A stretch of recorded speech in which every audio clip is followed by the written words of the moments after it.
Hello. I'm doing fine. I'm finally happy because I got my traveler books.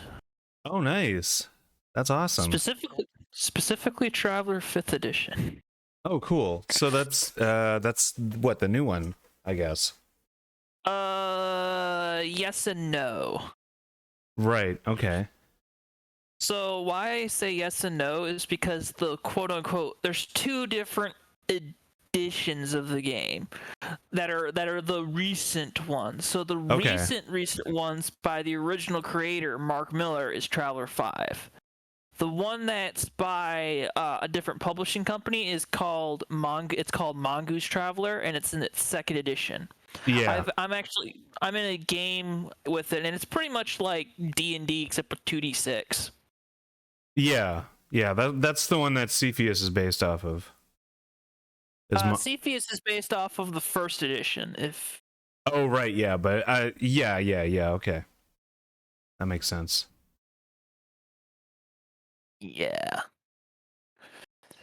And so Traveler 5th edition is an interesting breed. The reason why I bought it was because people sold me on the fact that what it was that besides the fact that even though people say it's overcomplicated, it's not. It's just that Mark Miller hasn't heard anything called proper order and an editor. Yeah. So, but That's too bad. there is a usable system under it. It's Yeah. just Okay. that Mark Miller just hasn't heard of an editor. So Right. Okay. All right. Well, that's something else. And that's the fifth edition one you're talking about, right? yeah, Yeah. it uses instead of like traditional Traveler, which just uses the 2d6. Mm. It uses a roll under system using die groups as difficulty. So Right. if something is like normal difficulty, for example, you do the classic GURPS take, and you basically total your characteristic and your skill together, and you roll and you try to use 3d6 to roll under it. Right. Okay. Right. Yeah, that makes sense. But then I guess if something's hard, does the die group change then? Yep. Yeah, Right. Like it gets steps higher. down So or up or down, I guess. yeah, so if it goes up, that means it's getting harder. So Yeah. if someone's doing something like nigh impossible, they'll use a 90. You have to roll 9 6-sided dice. Oh, okay, but they're all six-sided dice. Yep. All right, that's cool. Yeah, I was playing with a system before where I was using dice groups, but the groups stepped and they changed the die that you were rolling. It was much too complicated.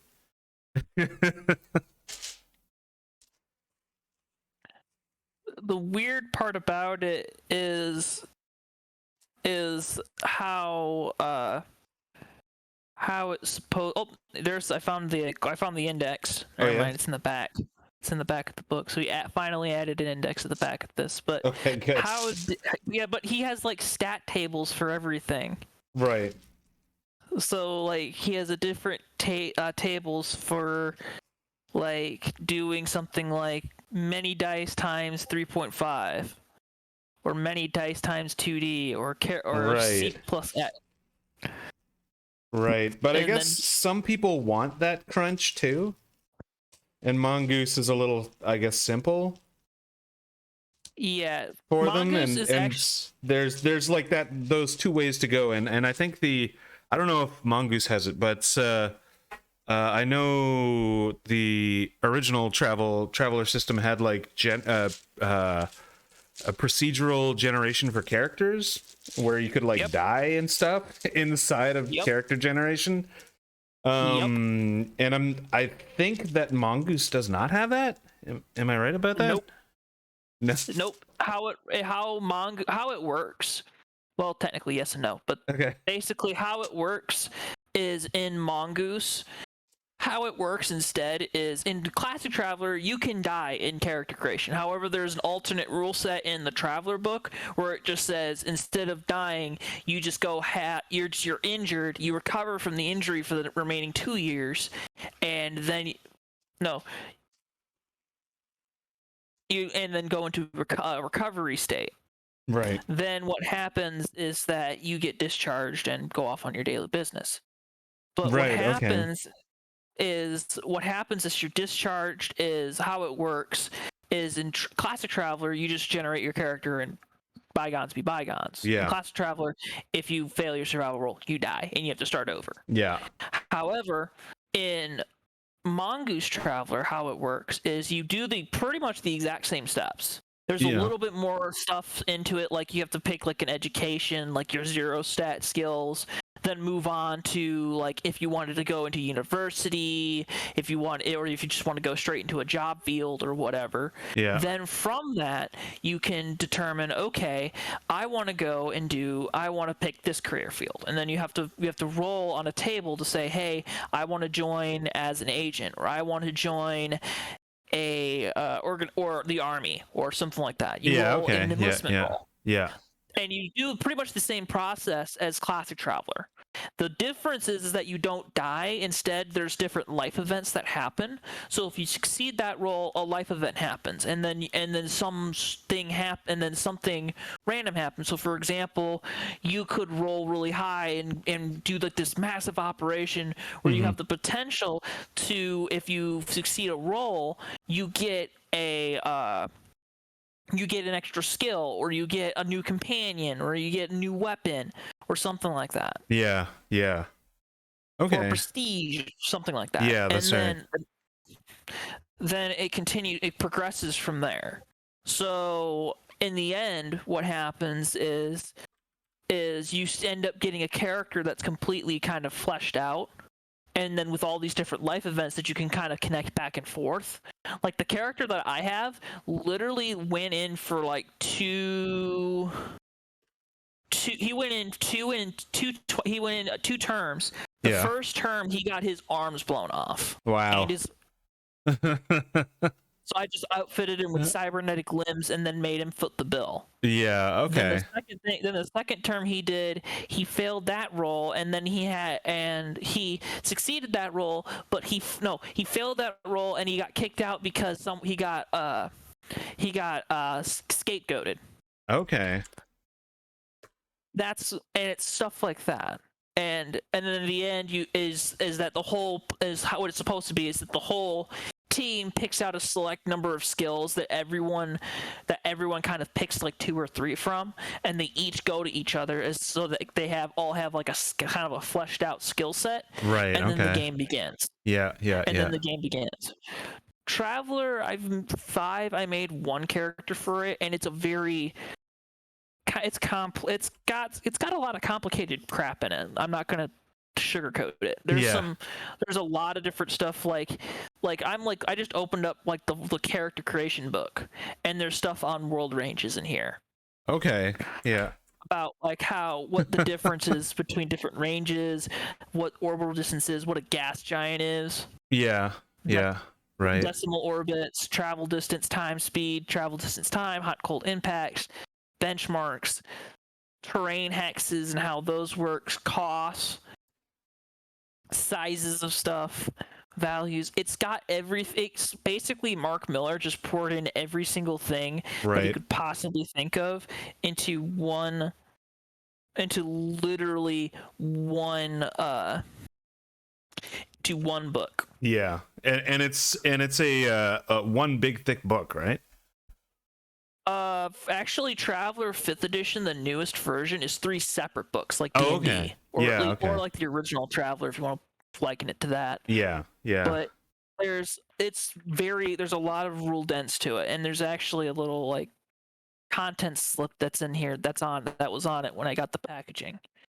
So what it kind of goes over things like how distances and range bands works. Bullshit. It's a giant table, but right. Yeah. Okay. But what he's doing is he's literally saying fuck it, here you go. Instead of like Yeah. Dungeons and Dragons, instead of like Dungeons and Dragons where there's like a set thing, like okay, these are the rules. You can only as needed, or you can do whatever with them. But this is as complicated as it's going to go. Right. Yeah. Okay. Okay. And It sounds like he's you know, putting his whole ass into it, you know. he's putting in everything. Yeah. Just throwing it into the wind. Hey.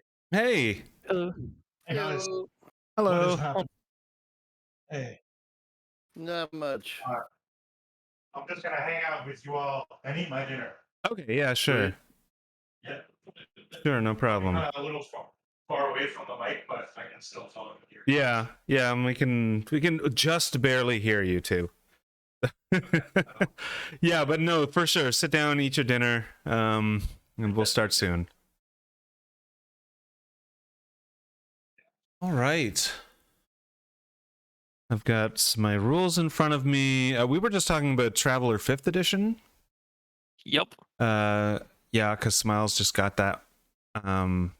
When did you get that? Just today or Today. recently? Yeah, today. Anyways? Oh, nice. Today I ordered it like Tuesday or Wednesday on spring break, which was like the beginning of the month. Right. And what happened was like it was supposed to be delivered that Friday, but then and then I was like, oh no, we're there. It's late. Don't worry, we're very sorry. It'll be here, and then it didn't say until like Sunday that it'll be there like that Tuesday. Right. Okay. Okay. And it didn't show up that Tuesday, and I was like, what the heck? Yeah. What's going on? Ah, that And so sucks. I called up. So I checked the USPS number. Yeah. Apparently, what we think happened is I looked up the seller. The seller has an eBay page and an Amazon page, Okay. and we think what happened was that the seller double listed the item and it sold on one site, and they forgot to pull down the order from the other. Right. Right. Yeah. So they didn't have the book when you ordered it. Yeah. Well- So they. Yes, and I guess they had to get it in again. Tracking number and everything. Yeah, there was a tracking number and everything. It even said that they had printed out the slip, but the carrier had yet to receive the package. Oh, Right. So they were just holding on to the slip until they got a new book. Yeah. So Yeah. what I just did was pulled the refund. I just got a refund from Amazon. Then I took that refund and I went and bought the book from a different seller, and I got it. And it was supposed to arrive around Friday. I got it today. Right. Okay. oh, okay. All Yeah, right. Wayne's Well, books, that's good. Yeah. Wayne's Oh, Wayne's bookstore is the bomb. Wayne's Bookstore. I've never even heard of it. Is it a big franchise or something? No, it's a small franchise in the middle of Arizona. Right. Okay. But it is a franchise. Like there's multiple of them. I think it might be a single guy, it might be multiple dealers. I don't know. Yeah. He's just there, and he just sends stuff out from from Arizona. That's all I know, and that's all I care to know. Yeah. Yeah. Wayne's Bookstore. What the? Looks like Amy's on her What? way.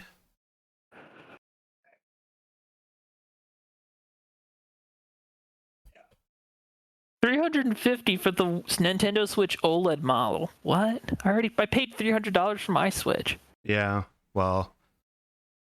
Oh, that was cool. Did you buy any of the like 3DSs or anything? I only bought a 2DS. That's Right. it. Yeah. Because that was one model of the 3DS. There was They had there was the new 2DS too. yeah, there was the 3D. There was 3DX, 3DS XL, 2DS, and then the new 3DS and new 2DS. Yep. And 2DS XL. And new 2DS XL. Mm-hmm. Yep. So I mean, I didn't even realize that there was a new 2DS that wasn't XL. So that's another model to add to the list. And they always do this. They always do this with their handhelds. It's like they iterate on it and then they just release it as a separate, retail product.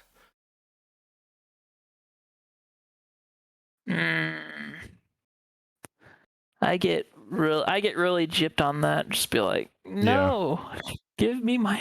I want new stuff.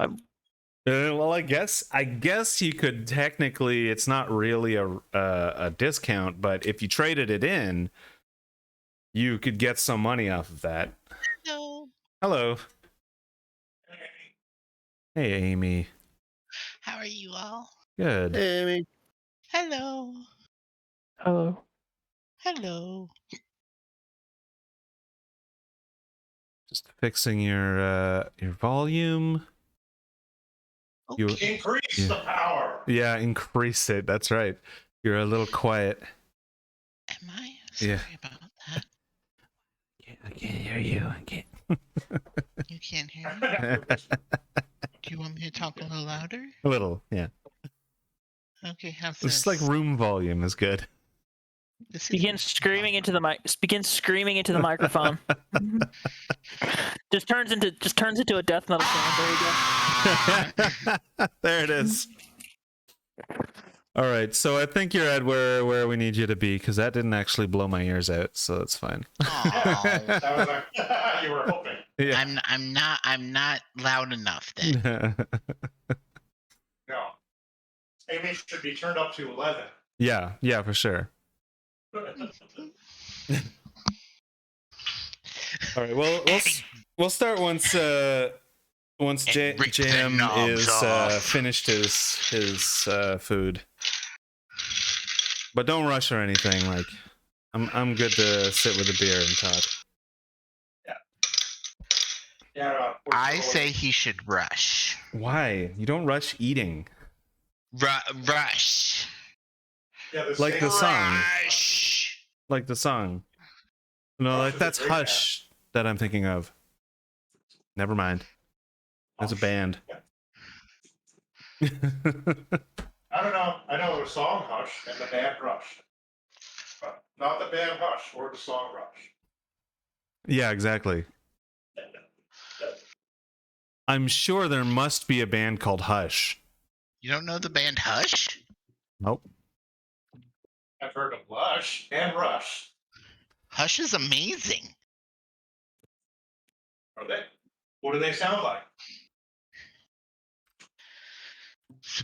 They have the best. They have the best sound in the world.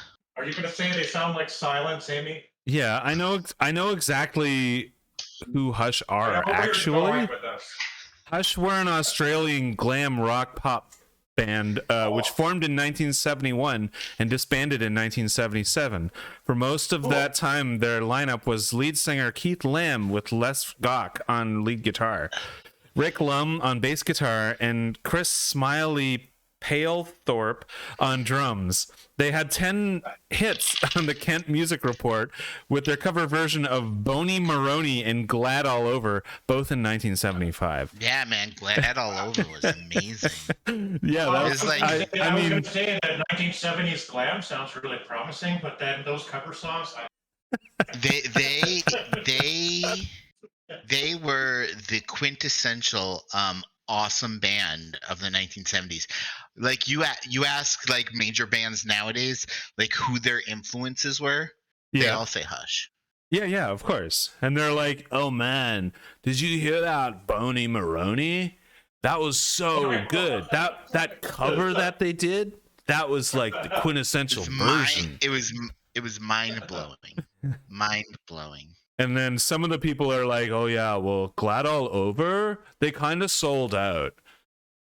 No, that's bullshit. Oh, they Wow. frequently appeared on the TV pop music show Countdown and toured nationally. Yeah.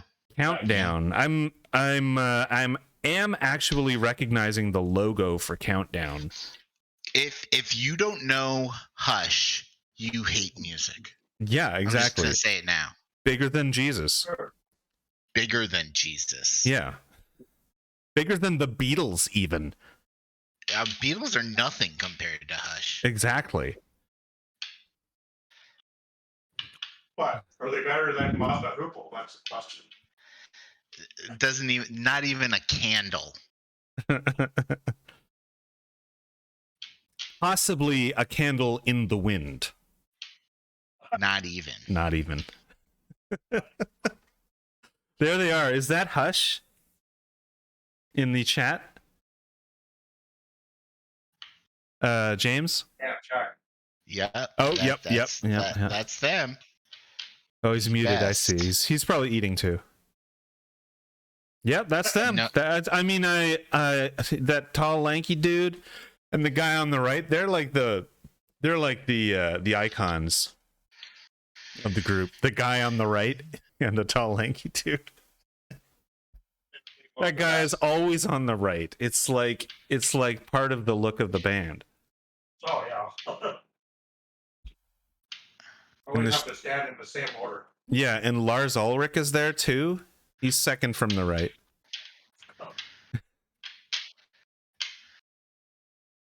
What is this? There's a link. Should I click it or is it? Go ahead and click it. Is it something gross? James, are you posting gross things to us?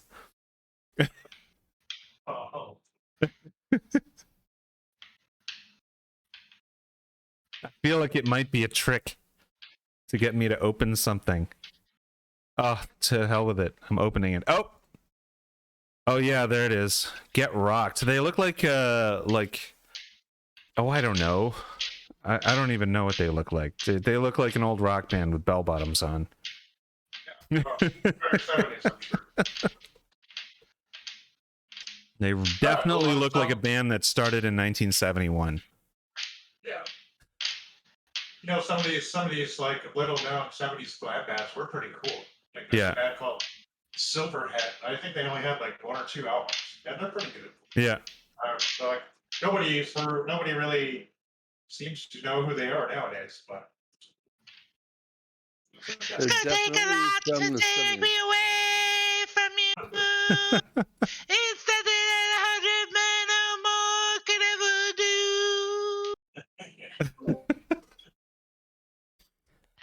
I catch the breeze down in Africa.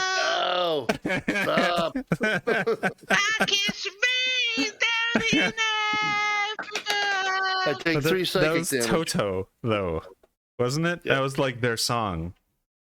I'm Yeah. sure they had other songs, but that was their only enduring song. That's Africa by Toto. Yeah. How do you know it's Africa, though? How do you know? Yeah, it's a hint in some of the lyrics, Yeah. i.e., rain down in Africa. They said it like 100 times in that song. Yeah. Yeah, it's like what's It's the name like of the that's song? like the baby shark of whatever kind of music that is. Oh, that's a terrible What kind of song. music is that? It's like smooth rock. Like it's not soft rock. It's called It's like stadium rock or something. Isn't it adult contemporary? Is it though? I feel like it's a little bit harder than adult contemporary. Let's see what Google says. Yeah.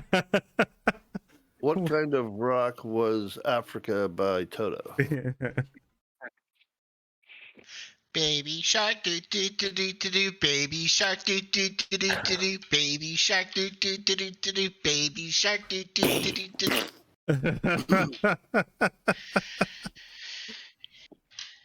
You are going down, you split. Oh no! What is happening? Mommy shark do do do do do do, mommy shark do do do do do do, mommy shark do do do do do do, mommy Have shark. you ever heard of a song called Fish Going Head? down, you Yeah. split. Yeah, I know that one. Fish By, like, heads, roly poly Barnes and fish Barnes. heads. Yep, it's the one. I can't believe I remembered the name of the band. Yep. It's actually one of the guys is a famous producer's son, I believe. Or I mean, aren't they all though? well, I suppose. There's so many of those. Can't remember who it was now. Daddy shark do do do do. Yeah, do, exactly. Daddy shark do do do do. That's what it Daddy was. shark do do do do do. Daddy shark. Oh, I can't. One of the tell you. barns is the baby shark. There it is. Ah, There we go. Blood shark. Sorry, Amy, I had to mute you. Oh no. Oh, no. I like you very much, but Baby Shark is not it. All right, so You're back. Candy Trap did say Grandma that she was going to come. Earlier, she's saying that she's going to work late, so she might not be able to make it. But she just said like, it's lasting a bit longer, but she'll be there soon. Yep. So that's cool. Baby Shark is the best song of Some kind of meeting. the last 100 I'm years. pretty tilted right now. Baby Shark is the best song of the last 100 years. That's correct. I Wrong. believe, unfortunately, you should stop taking whatever medication you're taking. No. Are you basing that on the Billboard chart, which only takes into account like sales? No, I'm basing that on the No, it's like- it's like- creative structure, the musical genius of the song, the composition, the production value. Yeah, and the narrative. The narrative of the song is important too. It is by far the best song of the last 100 years. Nothing even comes close to it. Objectively wrong. No, objectively right. Anyone that disagrees Objectively just shows that their Objective lack of measurement. knowledge of music. So if you disagree, you're just condemning You're s- yourself to ignorance. It has to be this way for Metal Gear Rising: Revengeance is the best song. No, When you're playing as a see, you're wrong, because when you play as a cyborg ninja fighting the greatest man to ever exist, all over memes while that soundtrack is playing in the background, it's the greatest sensation you'll ever feel. And I feel like that might possibly be I true don't know because how you're many talking about a times song you have none of us have muted it heard. and then instead played Baby Shark, but if you've not done it enough, obviously, because it is by and far away the. I mean, Well, I might even go and say the It greatest doesn't song have of all time. It doesn't have an amazing drum solo like the Shag's "My Pal Foot" though. It doesn't matter. What? You know, My it's Pal not Foot by always the all about Shags? percussion, you know? I mean, like, I'm sure Shags could play Baby Shark and make it better even than the way it already No, is. it is perfect as it is. Candy Trap. Hi, Candy Trap. Hello. Can solve this. How are Baby you? Shark, greatest song of all time, right? Yeah, see? Please talk Even over she Amy now. agrees. What are you guys talking about? Oh, We're Excellent talking music. about the greatest song of all time, Baby Shark. Yeah. Oh, I thought you were gonna say I can't dance by Genesis. But I think that "My Pal Foot" is the best song of all time. wow. Hello, you made it. Made I it. made Everybody it. made it here. Yay. Yeah, nice. Here, cool. Yeah.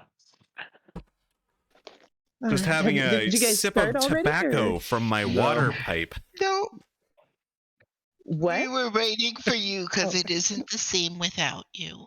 Yeah, no, we Aw. didn't. We haven't started yet, but we could. We could if you like. We could continue our game. I'm all ready for it. All right. I would cool. like some tircellanage. Till sa neige, yeah. Neige. Nice. Yeah. Yeah, I still have some. And it was delicious Mm. from when I went. All That's right. it. Now, I wish I had like a way to really visualize everything that goes on, but I can't draw, which is the issue. But that's fine. I'm relying on I'm trying to rely on narrative more anyways. Right. So Theater of the mind. yeah, theater of mind, exactly. So I still have Hush open. I should No more. find everybody's got their 2d6 ready. I have At, three. at the ready. Almost. Yeah. Yes. Okay. So last time we Come on, we had Oh, we had a one battle, and it was a big confusing mess because first you wanted to fight, right? But then there was a pig that was running around screaming, "Hey, look at those guys! They're trying to kill us all," right? And so you were trying to convince them, "Hey, what you're doing is wrong. You can't just go around killing everybody. War is bad." And you managed to like confuse one of the Levadians, and he had some angst or something. He ran away. And also one of the Bacarakians was saved. He ran off. Ran, is that the right word? He floated off quickly. Yeah. And so there was that too. Then you were running away, because your business was done there, and in the middle of running back to the enforcer's ship, there was like this like a weird dream sequence, except it was a shared dream, and you may or may not have been transported somewhere, but you were still running when you got back, so it's up in the air. Where there was some kind of a shadowy creature, very tall, lots of tendrils, asking you right into your minds, "Hey guys, what's this pyramid? How do you use it?" And it seems like you guys were didn't want to tell him, so he got mad. He sent you back, and there was a big like cult do there. There might have been some low droning from the people lined up against the walls. Yes, chanting. Yes. Yes. And then you hit the ground running after this dude got fed up with you. So you are now running back to the enforcer ship. They are the enforcers. I believe there were two of them, and they went. They were ahead of you. Pretty sure they were ahead of you. What But were the their Levadian names again? and the Bacarakian went in different directions, not in the direction that you are going. What was the name of the enforcers again? Do you remember? There was Brad and Rad, something. Rad need and to- Chad. Rad and Brad. Chad. That's what it was. Yeah. I need to go get my notebook for that. and find Yeah, it. okay. I can go. So I will need you all to introduce your characters, please, because I'm always forgetting what the names are. JM is Mouser. Yeah, Mouser. I'm a acquisitive dude who likes to check things out and find something valuable in the world, and maybe make some good deals. And yeah, Yep. Mouser, inquisitive treasure hunter. And James. EST. 8 EST. EST is an android. Android. And nanny, caregiver, and all-around helpful person for Pasavina. Yeah. And Amy, you are Pasafina. I'm Pacifiana Rex. Rex. Yes. I this is way too dangerous. We should not be going this way. Scared hacker. There we go. I'm an engineer. Oh, sorry. Scared engineer. I'm just being logical. Yeah. And Candy Trap? Zenata or Zen, cyborg army officer. And Cyborg. I don't understand why we're running. I think that we should just turn around and try to convince them some more. You know, use them guns if it doesn't work. Yeah. Just say. Also, best friend of Bert Bacharach. Yeah. Bert. Yeah. Poor Bert's. Poor Bert's back. He's still back in the Enforcer ship. And Smiles, are you there yet? Yeah, I'm here. Okay. I'm just writing down my summary, which is I can't even understand what is going on from fighting Levidians to running away to dream sequences to being back again. Yeah, the way I set this up, we were never really meant to stay in the same place for long. Right.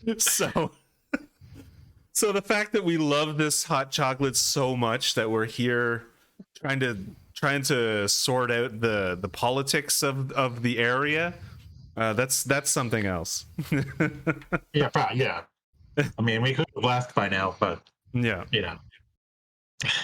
And I forget your character's name, Smiles. Erickson. Erickson, that's right. I do have it written down, of course, but it's tucked away in my computer somewhere.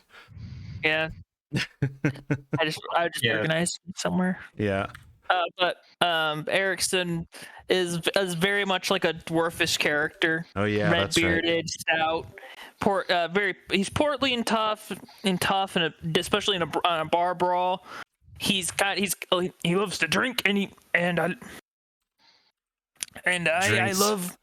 Drinks And and I eats. love food as well.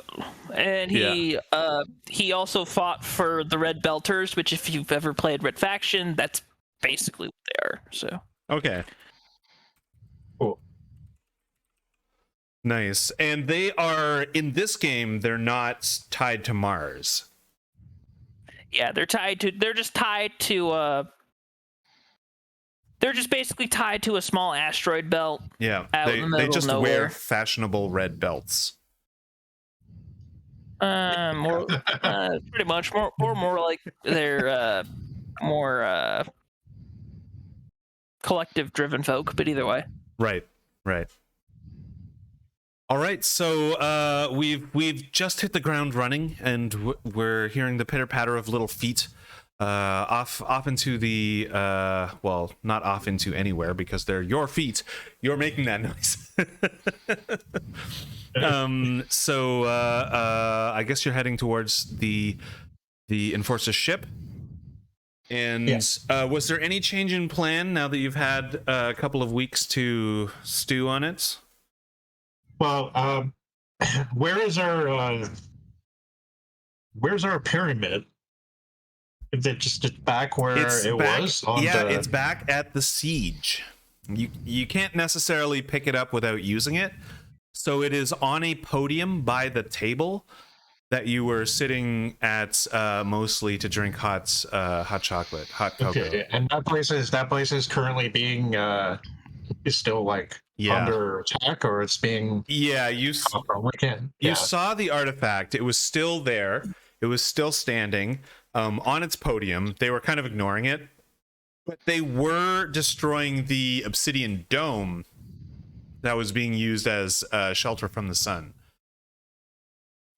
Okay, and I guess now we're walking away from it or running away from it. Yeah, that's right. Yeah, that's too bad. Yeah, I remember if you remember when the enforcers first arrived, I believe it was it might have been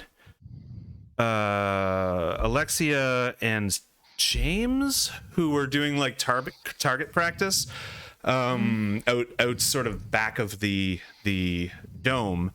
That's where you're running through right now. So you're kind of probably about 30% of the way to the enforcer ship. We need to get that triangle. Yeah, So I mean that would be ideal. Oh, sorry, you were saying that in character. That's not that wasn't for me. Go ahead. We can't leave it for that individual. it would be detrimental to the Backrakians. No, is that right? The Backrakians are the steam people, and the Levadians are the sort of lava pigs. It would be detrimental to all the people on this planet.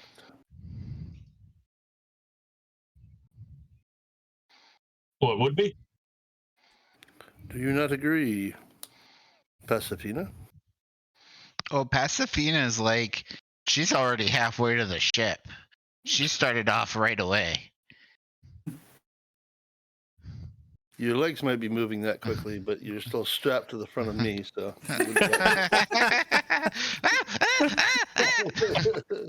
I forgot that you can kind of wear her like a baby Bjorn. Feel. Essentially, it's a child's seat strapped to the front of me, yes. Yeah, and I yeah. can subsequently turn around, and so she's on the back of me. So when I'm walking, she's looking away from the bad things as I walk towards them. Yeah, and if there was that like a mod you had made, or were you built as a nanny bot? I never really thought about it before. Yes, I was the nanny bot. Yeah. I built him as a mech. Right. So like, this is my pilot suit, but I never got to the rest of it. Right. I like that. Yeah. It seems like you wanted to build something that was totally under your control, but you sort of never got around to that, and you just stuck the nearest positronic brain matrix inside the mech suit. Yeah. I'm always imagining him as a fully formed like C-3PO kind of robots, and not the half-built one, but for sure like something with a casing and everything. Yep. Yeah. Well, actually, I'm an android, right? So Yeah. I have. She made it so that I look. I would say, oh, I know who. Deep Space Nine, the nice gentleman that could turn into other things and turn Odo. into sand. Odo, yes, looks like Odo. So, not fully formed features, sort of wishy-washy. Right. Just bringing up a little picture of him. Oh, it's a very small picture. Wikipedia has this thing where it only stores the thumbnail. It doesn't store like a full picture. I think that looks about right. Weird. Yeah. But then if you click on the thumbnail, do you get a... No, Like you it's just with get squirrels? a small thumbnail. Hmm. Okay. All right, but yeah, so you can get there if you want. There's nothing standing in your way. And if there hasn't been a change in plan, you certainly do get there. And you can see that We got where? Sorry. To the Enforcer ship. Yeah, we want to go back and get the pyramid. Right. Yeah, I don't know how we're going to get it back now, but I have a funny feeling about that because whatever happened to us before, somehow that ended up there. How did that happen? And did it come back with us or not? Maybe EST will say maybe he has one of his own and he doesn't know how to use it. But if he got two, would that not be worse? Yeah, I'm a little worried about that. They also have a galactic-sized ship that they could go anywhere. I think we need to make sure that they do not become more powerful. Wait, you want to go? I agree. You want to go back towards the shooting? Yes, Pasifina. It is. That's all. It'll be fine. That's not magical. That all depends if we are obligated to take care of the Artifact. the Levidians from the people on this planet. And that's all. We can't take care of anything if we're full of hope. Maybe we Fair can enough. take the ship and go back. Okay, I'll stay in the ship. And just sort of fly over and use it like fly into the lower atmosphere and Well, Halo drop right in there. No worries. Yeah, that's right. So, is that the plan then? You guys are going to kind of make your way around the conflict and then get back to your ship, or are you going straight back to the conflict? I'm assuming that the enforcers would like to help us get the little triangle thing because they are the law, supposedly. The enforcers have gone ahead of you. Oh, okay. Yeah. Nice. Where's our ship in relation to theirs? It's kind of the cocoa shop is sort of between the enforcer ship and your two ships. So, I mean, we have 3 ships, like, that's fine, but, I mean, we should probably just use the Enforcer ship, since they seem to be cool with us and everything. Well, we beat them into submission. Perhaps. Yeah, but they've forgiven us. I bet you that this ship has better armaments than either of our 2 ships. Maybe we can coordinate together to create a diversion so that we can get the triangle while they. Yeah, well, I'm sure this ship will be pretty intimidating. I want to remind you that that the enforcer ship, when I created it, when I brought it to the table, it had no weapons at all. I am thinking that it should have like at least some little like gimbaled turrets or something, so that they're not totally without weapons, but they are a recon group. They're not necessarily they're not in a warship. Right. Okay. Well, but you can still upgrade them to overcharge, correct?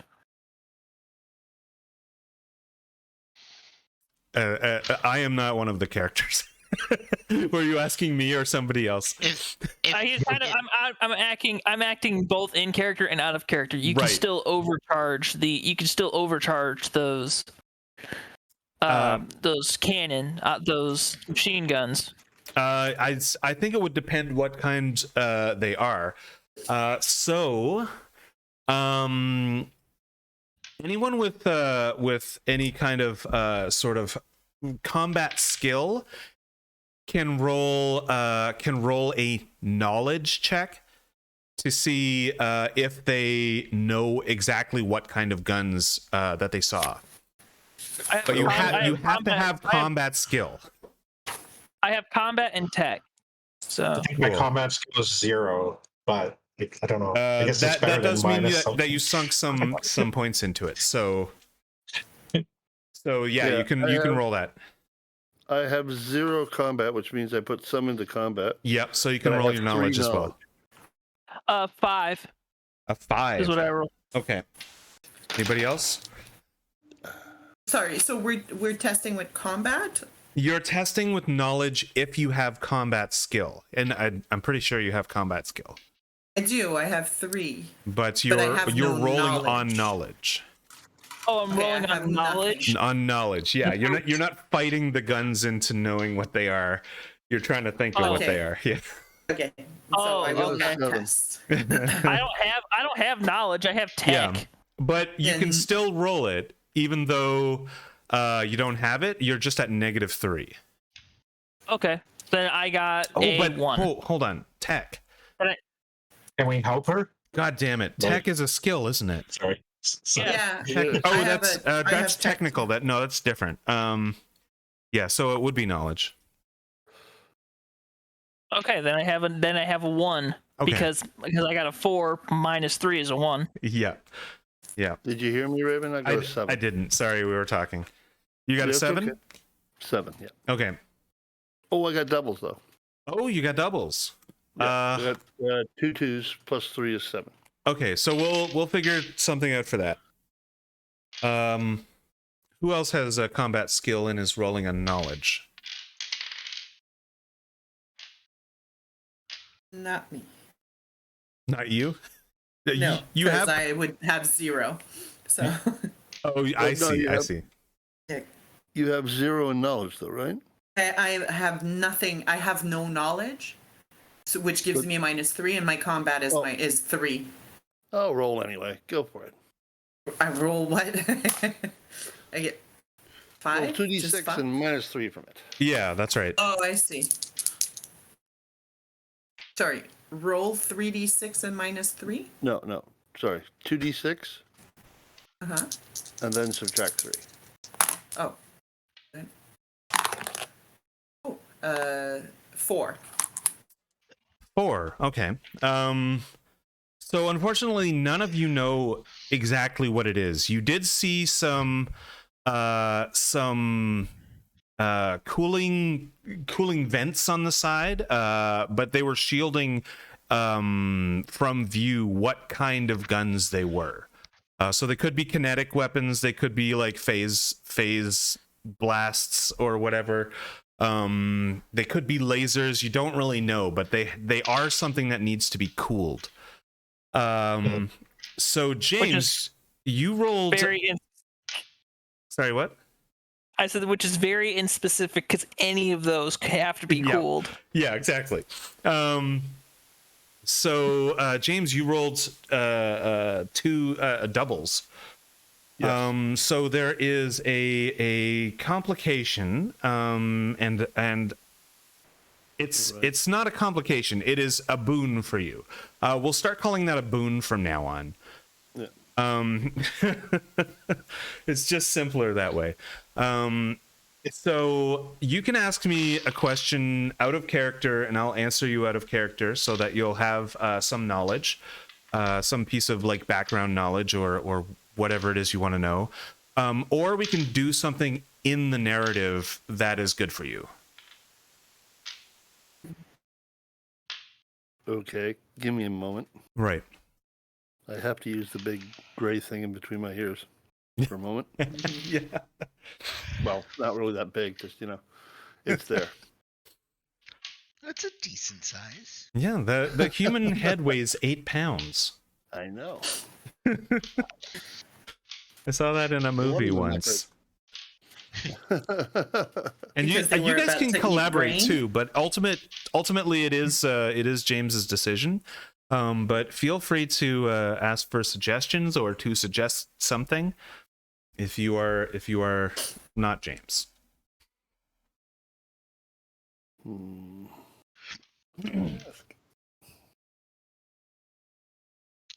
My neighbor has 3 rabbits. Your neighbor has 3 rabbits? Well, I guess they're bound to have a lot more at some point. Found I don't know what that- rabbits. I need help. Other people, Okay, give me suggestions. Did you ask a question? he has Sorry. not. I did not yet. I get a boon, so if I ask a question, either in character or out of character, he will give me some information. Yeah. And I'm Yeah. not sure what information we want, so It could be something about the world. It could be a request to make something true. It could be a like something about the shadow creature or the cults or the ship or whatever. So EST, what do you think should be our first priority right now at this moment? we need to get the pyramid. We need to retreat. Agreed. So I agree.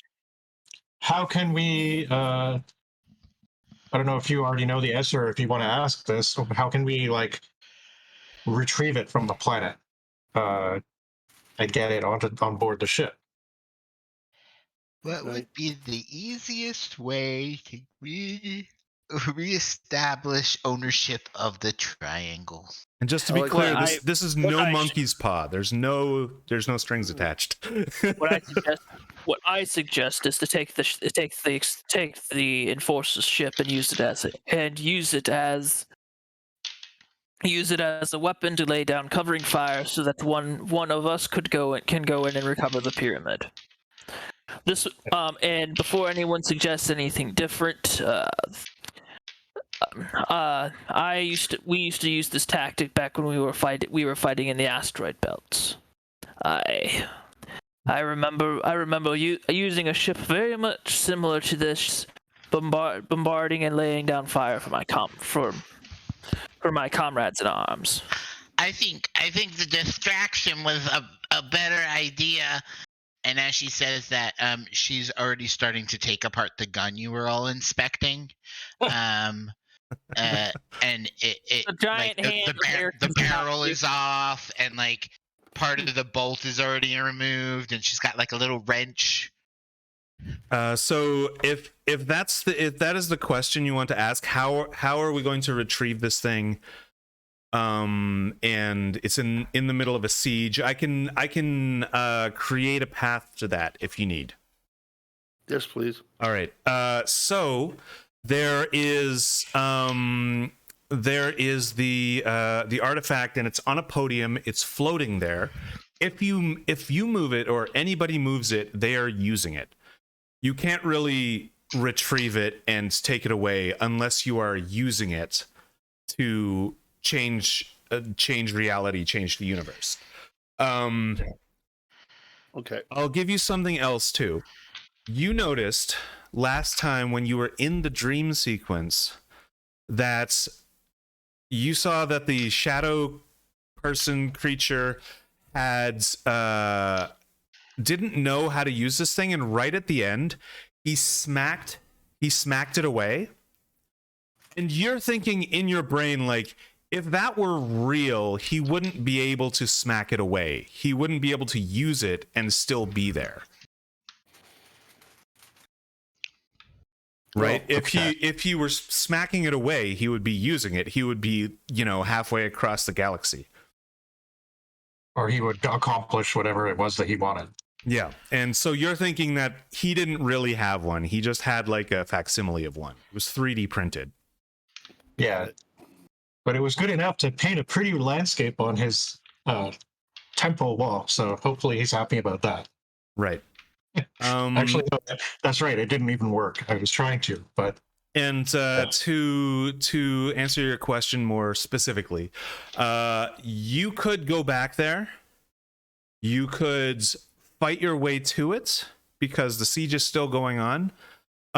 You could, if I might make a suggestion, find the Levadian that ran away and get him to do the job for you. Okay. What about if we they don't really know how wimpy this enforcer ship actually is. Like, we could probably maybe we could manage to intimidate them. I don't know if I trust anybody else to use this pyramid. And it would also be his first time using it, right? Yeah. If he was going to do that. Maybe we should EST will 8 excuse me, 8 EST will say. Mm-hmm. We should all go and be at the same place, and maybe we can bamf back in time to before the siege started to happen. And then what? And then get on that shadowy ship that's, I'm assuming, the start of the siege, is it not? The siege started when these things came out of the lava lake that's in front of the obsidian dome that you were sitting at having hot chocolate. So they didn't come from the ship. They just came out of the lake. That's such Bacharackian propaganda. This war started years ago. Yeah. And it wasn't us. I mean, we might have done a little something, but that was just our ancestors. We don't have to worry about it. But okay, to lend some validity to James's plan, that will certainly work. You've never gone back in time to a place where you already are before, so you don't know how that's going to work out. Why do you want to go back in time exactly? Why don't we just translocate it in space?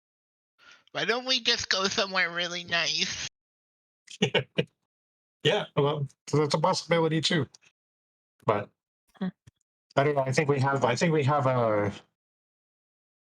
an obligation here. I can't quite explain why, but we do. So Raven, while we're deciding this, could Pasifina roll something to try and take apart this gun everyone was inspecting? She's going to see if she could figure out how to make it colder. Right.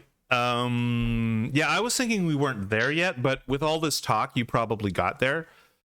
So yeah, sure. Go ahead, roll your die. And what would this be? What is your score exactly? Oh, that would be She's good at technical. Yeah, that would be technical, probably, to like take it apart and put it back together. 6 and 3 plus the 4 she has is 13. 13. You managed to get an idea of what you need to do. It's not more holes. That's simple thinking. It's something like you're adding, I don't know, like a Teflon spoiler to it or something like that. An air compressor. Yeah. You're painting ice cubes on the side of it. Yeah. Yeah, if you put flames on it, it has the opposite effect. It makes it look cool. Oh, there you go. But it's actually really hot. Yeah, but there's some kind of technological improvement you can make to this thing that will actually allow it to fire for longer. Okay. She's busying herself with that and trying to distract her from the imminent death we're about to go get into. Right. All right. So I think James was suggesting going and getting it, going back in time. James said, why don't we just translocate in space instead and not mess around with the time too much, but just like move ourselves away. Yeah. Yeah, I don't really. I mean, we could go back to before this happened and just avoid the whole thing, but like, I don't think there's any advantage to doing that, really. Yeah. Well, all 8 EST is thinking that the attack on the place that makes the best hot chocolate in the world, if we could go back in time to just before that, maybe we can prevent it from starting. I don't know how we'd prevent it from starting. I'm just, because we know where they were, Mm-hmm. or where they came from. So maybe we can go back in time and give the Lavardians a heads up of where they're coming from, and maybe we'd be able to like a warning, save some lives. Yeah. Yeah. I suppose that's a decent suggestion. All you need to do is get through a wall of incredibly hot pig flesh. Or I guess it's a carpet of pig flesh, isn't it? It's not straight up. It's not a wall. So what you're saying is right now that there's like a skirmish going on outside the chocolate. Yeah, that's where that conflict was taking place, and it's all around the table you were sitting at, which the podium with the artifact was sitting right beside. Okay. So it's all around the artifact. Okay. Here's my thought. 8 EST will say, if one of us goes, the problem would be that we might cross streams, and one of us would go back in time and meet our same 8 EST would meet EST just in a different time and annihilation. Yes. So we don't want to do that. So, But what if 8 EST met with Bert? oh, Huh? Hmm. I don't really know what I was trying to accomplish here, but still, you just want me to play 2 characters at the same time. perhaps. That is an interesting idea, isn't it? and have role play 2 people at exactly the same time. Just create a tab called time travel, and I will put in all of your wild, crazy ideas about time travel and decide which of those is right. So, While Pasifina is figuring out the gun thing, I would like to go see her. And Pasifina, how would you go about building a blowtorch, but instead of fire, it's like freezing power, like dry ice or something, or Giant ice maker. like an ice cannon. Yeah, ice cannon. Cool. Well, that's pretty simple. First, you need like a propulsion device, like maybe like compressed air or some kind of propellant, and then you need a compressor that will compress the air down, which would then cool it in a stream. But you need to get it so that it's towards the nozzle, so that it does it at the last second and shoots the ice. Okay, let's go find that together. Oh, we can definitely build that. I just need some parts. Sounds great. I'm on a mission now. right. So the question, I used the last of my compressor parts to make this ice machine for the gun. We can use my. You made an ice machine? Okay, sorry. It cools the gun down. Yeah, she did make this thing that cools the gun down. It could certainly act as a part for the machine that you're talking about, for the gun, the weapon Ice that you're talking about. Right. But you'll still need like the compressed air and something very cold, something liquid that when turns into a gas, it gets very, very cold. And I know there are a ton of those, including air does that. But air is not quite cold enough. You're going to need something colder. Well, And maybe, I you mean, do surely have- the system's on, we have 3 ships. Surely, like, every ship includes some kind of reactor with a coolant system or something we could, like, cannibalize or one of our other 2 ships, perhaps. That's exactly what I was going to say. Yeah. Okay. And so Pasifina certainly knows what she's talking about. The only thing you need are the parts. Okay. So you'll have to, and if you want to, anyone with technical skill, this is going to be a theme. If you have technical skill, then roll knowledge. Don't roll technical. Roll knowledge to see if you know where those parts are. Okay. So you've recognized them and you remember if you succeed. I got an 8. I got an 8 as well. Right. I have no minus 1 technical. That sucks. So you're rolling knowledge. If you have technical, you roll knowledge. Yeah, Yeah. but if you don't have technical, you're not rolling anything. Yeah. I have minus 1 technical. Yes. Well, Right. then, yeah, no rolling. Well, no, that means you do have. If you the have minus 1, you do have some technical. Because minus 3 would mean you have no. right, that's right. There was something with a little bit of messing around with the skills. So, and I don't remember exactly what it was, but yeah, if you have -1, you certainly have the technical skill. Wait, you do? Because if you don't have it, it's -3. Oh, okay. So what's the And difference between -1 and 1 effectively then? a -1 when you roll, it will give you a -1 on your roll. Right? Okay. And if you have So- 1, then it'll give you a +1. Right. Okay, I get it. I think. Okay. So I could still roll, but who has better? I mean, it's. What are you it's rolling? not- Everybody who has the technical skill is rolling their knowledge skill. Okay. So basically, you should roll knowledge if you like. Yeah.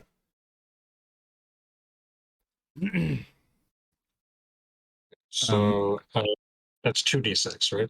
That's Yes. 2d6, yeah. Okay. So.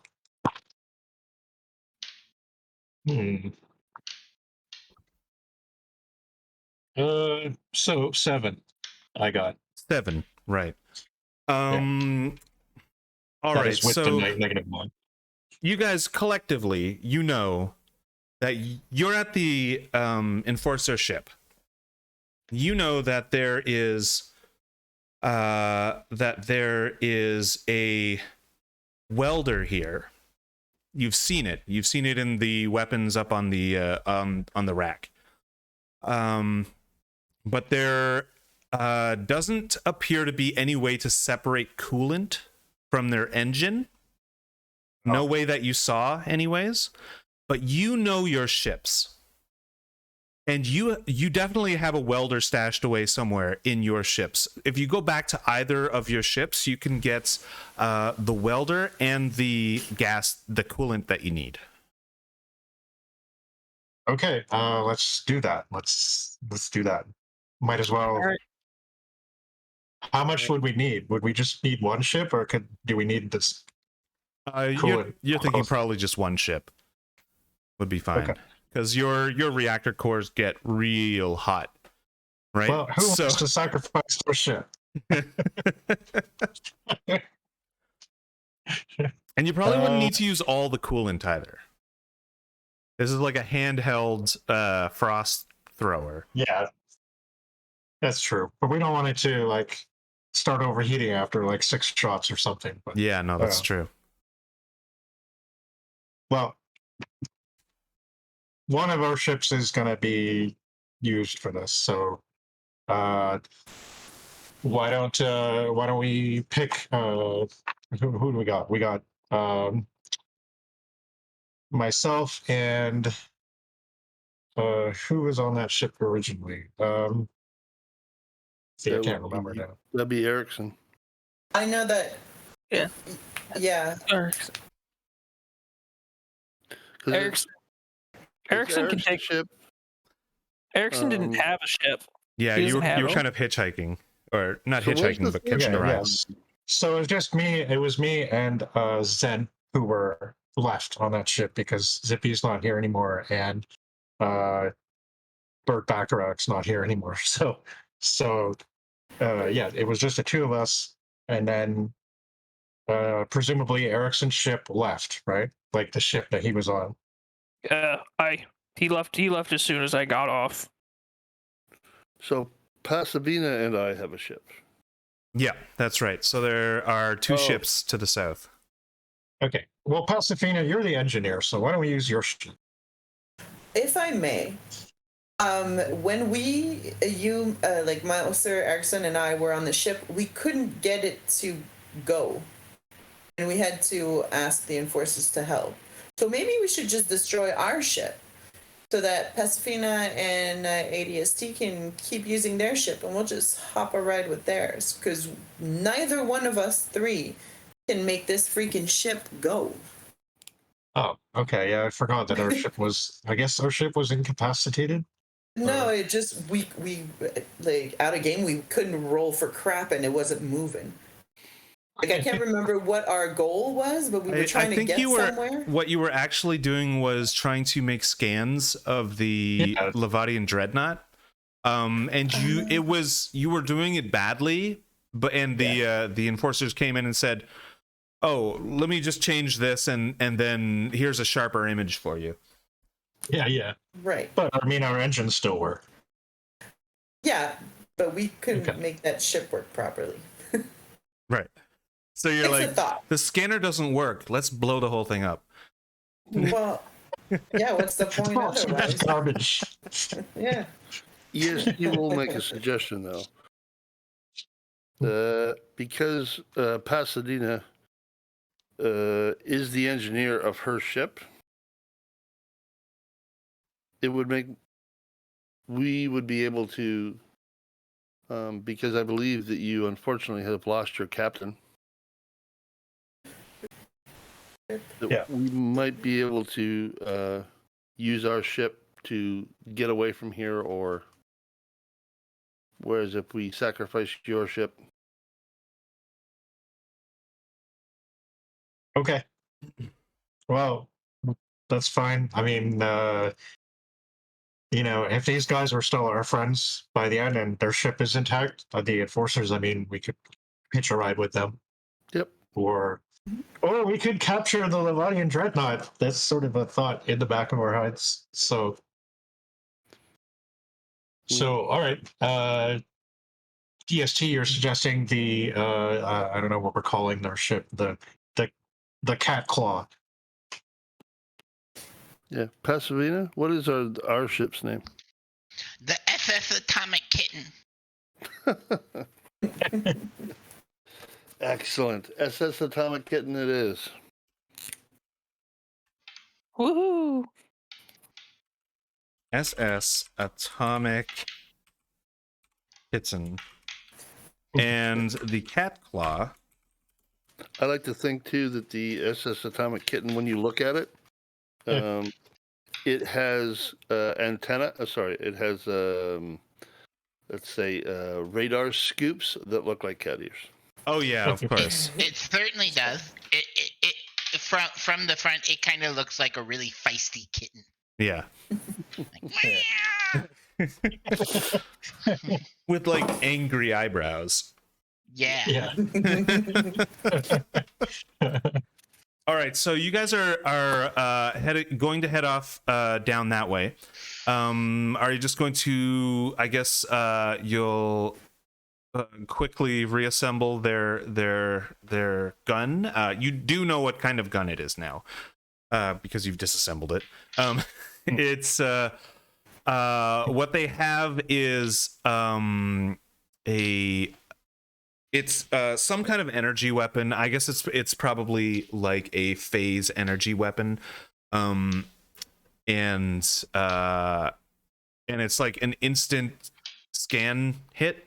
There's no travel time like a kinetic bullet. It travels at quite fast, not the speed of light, but quite fast. And so you put it back together, and you're about to leave, and you remember that you've left something important on the ship, on the on the enforcer ship.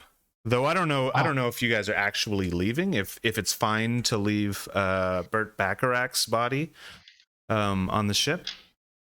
Yeah, who cares about Burt Bacharach? Just let him go. Who's Burt Bacharach? We only mentioned him multiple times a game since he's passed. He's this really awesome lounge singer who really likes guns and likes to blow things up. But he's unfortunately gone now. All right, so we'll time is of the essence. We can't be thinking about the dead. We've got the living to take care of. So you make a berth around the conflict, and you can see that it is still going. There is some fighting, some digging, but there are, in fact, it does seem that there's like a meeting in the middle of it. of the Levadians, but you're not. They're still fighting there, and this is not your goal. So you're gonna go make that frost blaster, and so let me see if you make it there on time. You make it, and you're gonna carry out this plan of yours? Yes. Okay. Yep. Anybody who is helping to make this frost blaster, please roll technical. Yep, I have a technical too. I Okay. rolled. Somebody with plus technical, please. I rolled 14. Ooh. Ooh. Did you I really? Mm-hmm. That's I got crazy. an 8. I got an 13 Wow. with doubles. So Nice. yeah, you all succeeded. Double 16. So Double sixes. and you got double sixes. Okay, so Yep. you've got a boon 14 coming for to me. you. 14 You for make this thing. Pasadena. You make this thing pretty quickly. Like if we're talking about degrees of success, you succeeded with flying colors. Everyone was helping. Everyone was doing a good job, and it went together quickly and easily. You didn't even have to use as much coolant as you thought you might.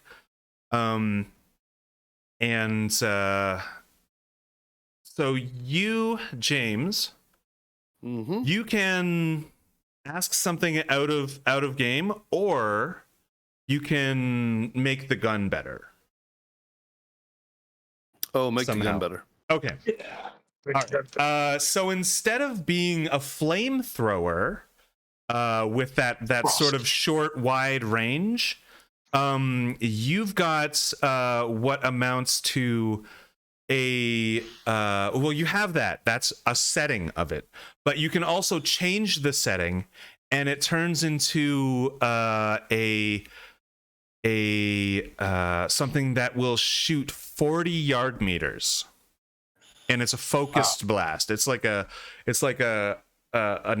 almost an icicle that comes out, but it dissipates immediately as it hits the air. So So it'll hit something. Launcher. Sorry. We put a grenade launcher on a flamethrower. Basically, yeah. Yeah. So if Nothing you can go wrong if you about can that. think of a flamethrower with a grenade launcher on it, this is what you've done with this frost launcher. Excellent. Awesome. I get to have a turn. Raven, if there are any extra parts as we're building this, if there are extra parts left over, I'd like to make a glitter grenade. Ooh, Oh. a glitter grenade. That might take like you pull the about. pin and throw it, and it just pops glitter everywhere. That might And maybe take it you. sparks some lights. Yeah, that might take you 2 minutes. Cool.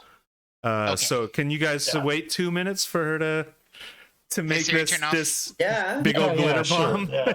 For glitter? Good diversion. Yeah, for James sure you says can do yeah. that. Don't even roll for it. You've made it. That's a great idea. Yeah.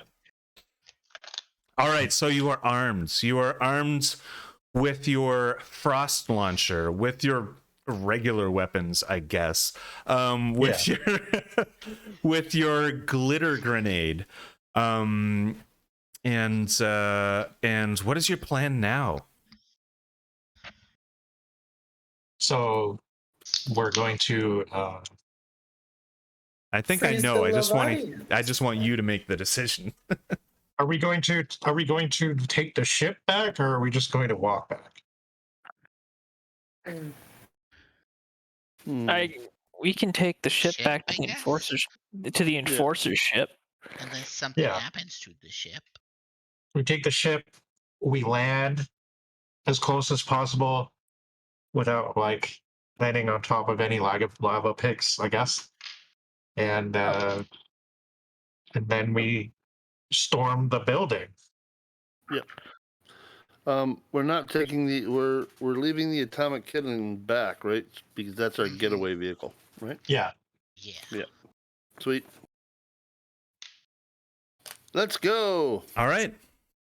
If I may, Pasifina will as the ramp lowers and like a mist of steam bellows out, you just see her standing there with like her finger in the pin of the glitter grenade, and she slow-mo walks down, like looking really cool. Her hair is billowing. She gets about halfway and runs back into the ship. So you're thinking that we're already there. We're gonna have to make a piloting check to land in a hot zone. So Okay, well then she'll do that when she gets. Yeah, I would like to grab another drink. So I'm gonna take maybe 2 minutes to do that. Okay, I'm gonna just write a quick message, so I'm gonna go on mute for a second. All right, cool, cool. See you soon. Be right back.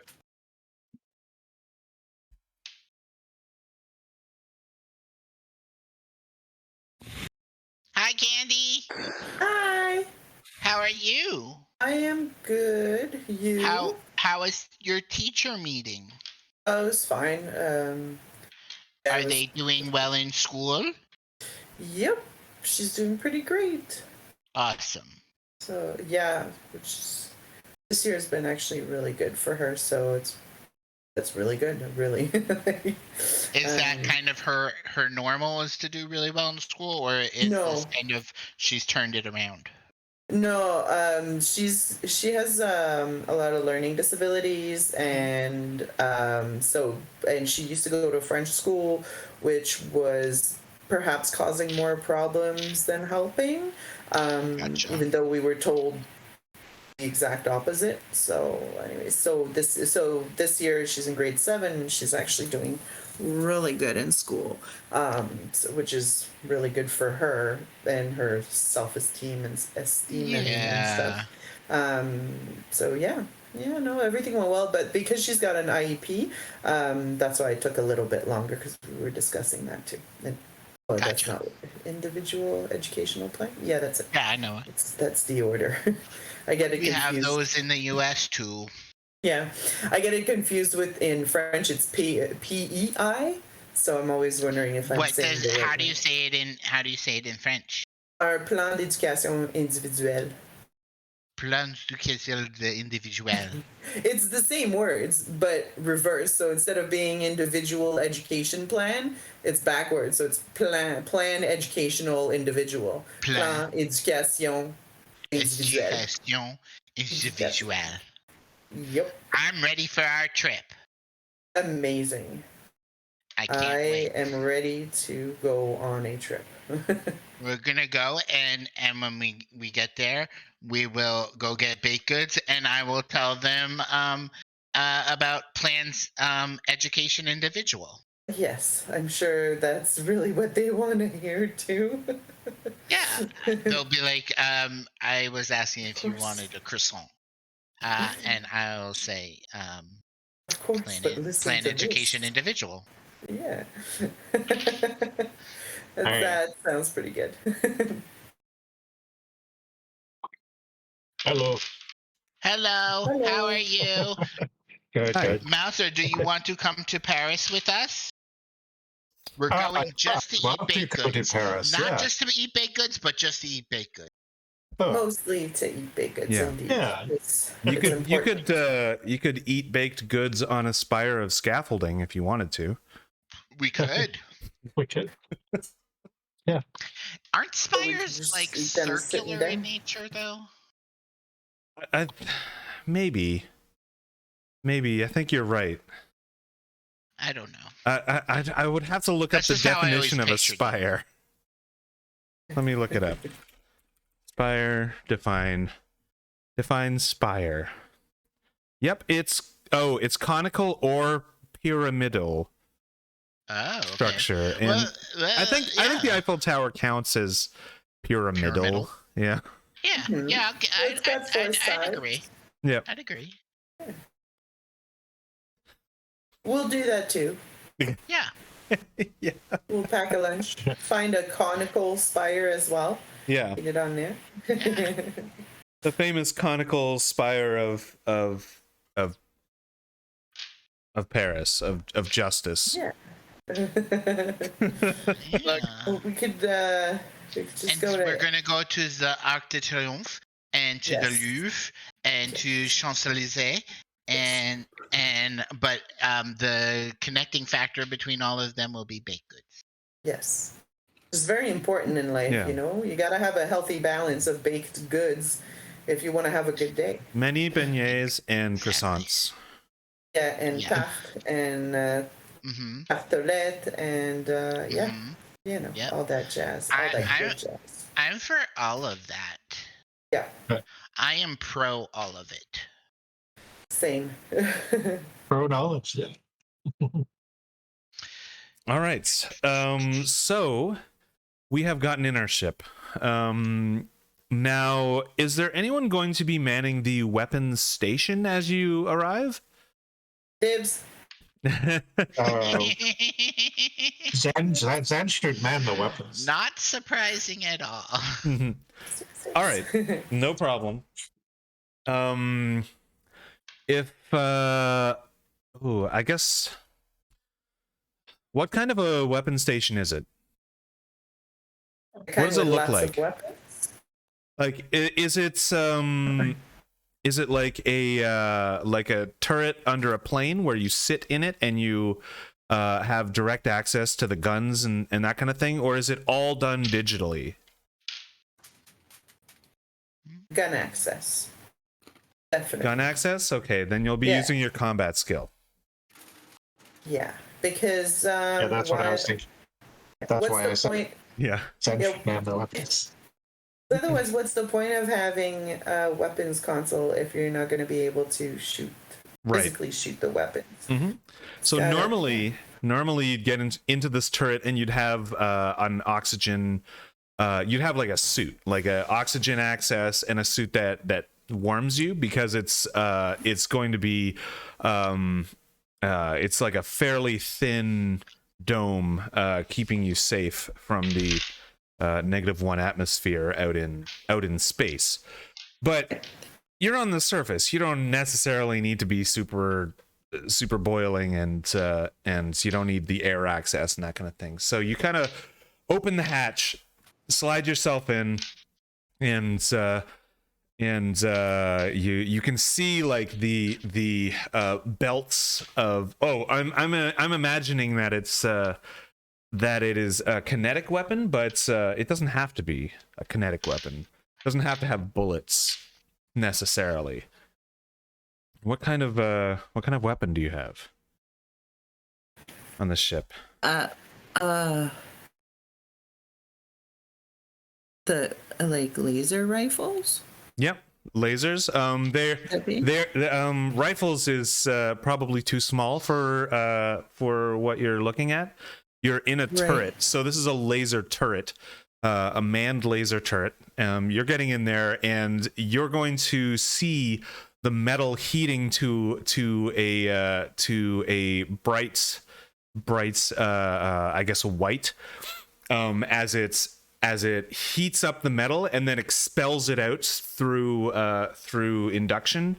And there's like that causes like a tiny laser to come out of the point of the gun, and so that's what you're looking at, and you are well acquainted with these kinds of weapons.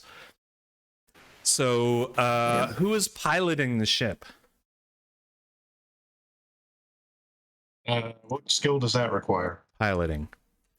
I think it's called piloting. It might be called space, actually. Yeah, it's space. Okay. It's space. Sorry, it's space. Yeah. Space. Yeah. If it was piloting, that would have been the best snarky. Right. Yeah. It is in actual in like CPS Deluxe. There's a piloting skill.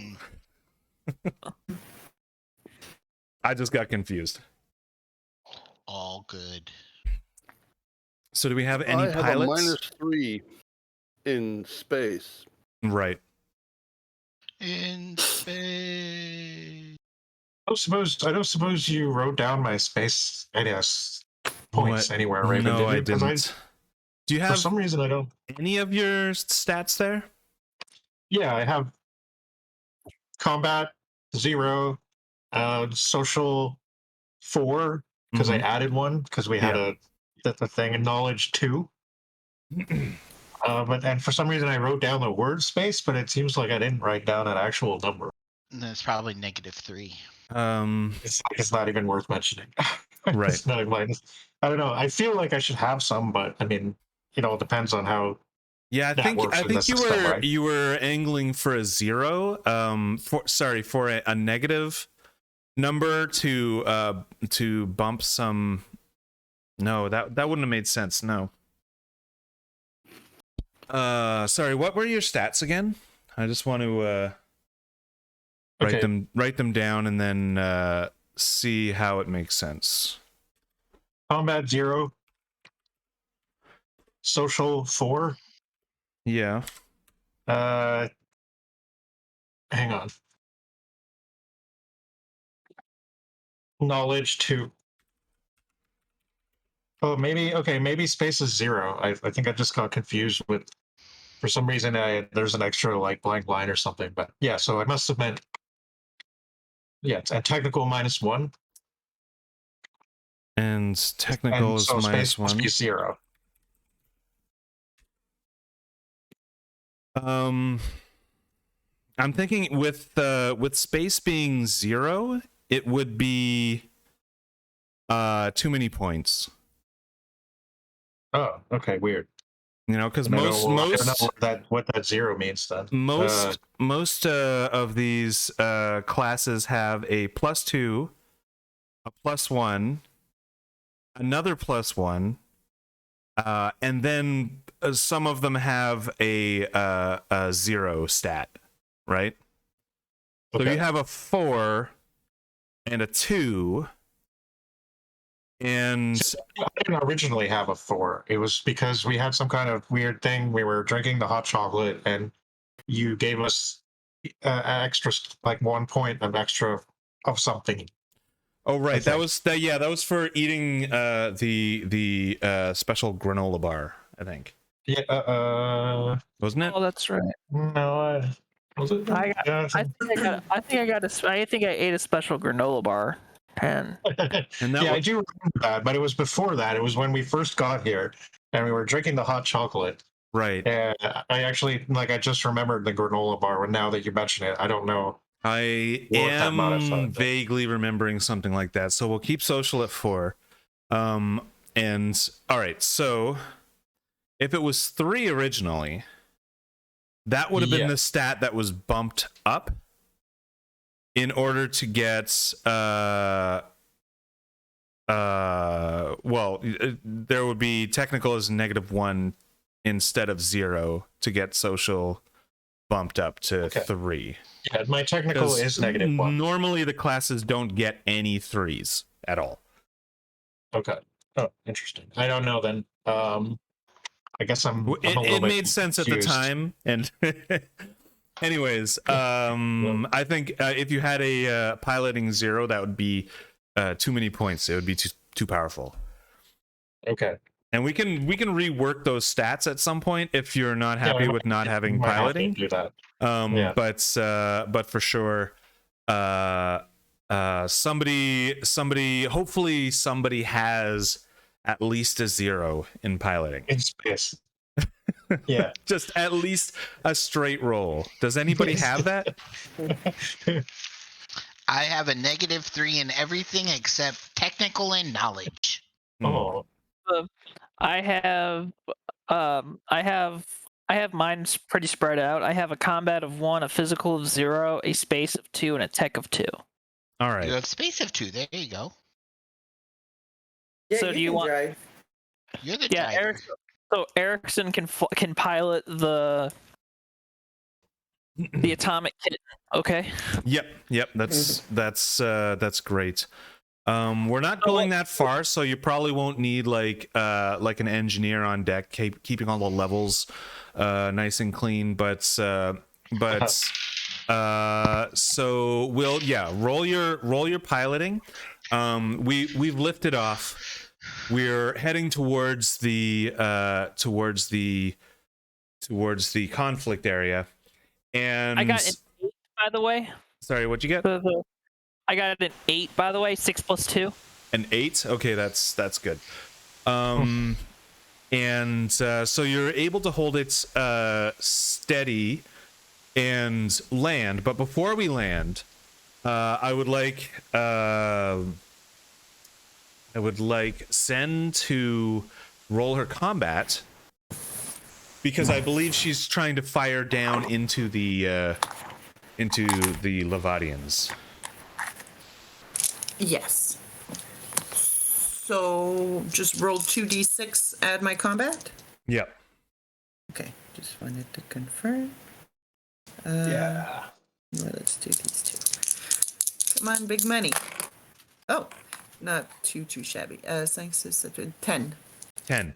Okay. Yeah. Yeah, that's pretty good. So Great. you are able to get a few shots off before you land, and it certainly gets their attention, and it does. You're aiming to kill, right? Zeneda usually aims to kill. But you don't I have was to. thinking that. Yeah. Yeah. I'm gonna kill. Okay. So there is the chaotic Wow, what a crisis. the chaotic Right? mess that is the real violence of the assault, and there is also the meeting that is happening in the middle. They are sitting not sitting around the table, but sitting close to the table, and you can see that there is, you know how alien races, they always pick their leader based on size. You can see that there is a larger one that everyone seems to be paying attention to. Just wanted to ask, size of what? Size of body. Oh, okay. Because they're standing around the table. I'm not really sure what they were doing. You know what I'm saying? They're sort of they're sort of near the table, sitting around and discussing very, very heatedly, and that's saying something for a Levadian. And so where are you firing exactly? Are you firing into the chaotic violence, or are you firing into the meeting? So the meeting is just the Levadians. There's no like Bacharach. It's There's not a no problem between Bacharach there. the sides. Then I'm gonna shoot the big one. Okay. All right, you've got you already got a 10. You've got this one called shot that you can pierce this one, and then the rest of them are just sort of like you hit a couple more of them. They're I don't know. They're just regular combatants. I guess we're not like attempting not to cause an interplanetary incident at this point. We'll talk to Zen. I don't know. I can't hear you. My gun's too I mean, loud. if we like assassinate their leader, that could be like grounds for war. But I don't know. Whatever. I can't hear you. My gun's still loud. Yeah. I mean, they're already at war, so really, we're helping out. We're helping. All right, so you have shot this big creature that might as well have a crown on his head, and he's not necessarily a king. Sorry, they did explain their Hierarchy. they didn't explain their political system, but they one of you, it was probably 8 EST who knew more about it. They're kind of decentralized. They're not necessarily ruled by a single person. You did mention that last time, that they were a little bit anarchistic. Yeah, and so you do kill this one. He did obviously, he had political power. He was bigger. So and you fired off a couple more. I'm going to say where's my notes? There it is. So if there were 80 before, You killed a few of them. I'll say you killed 8 of them. And now you've killed an extra, we'll say 5 of them, plus the big boy.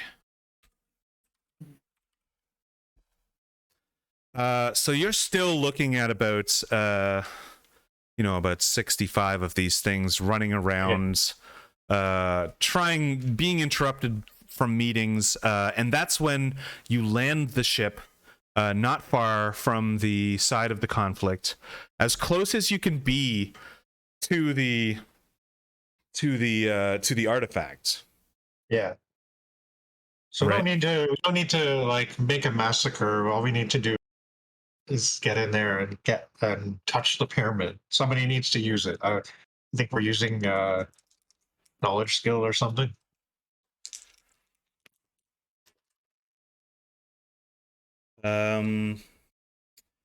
You are about.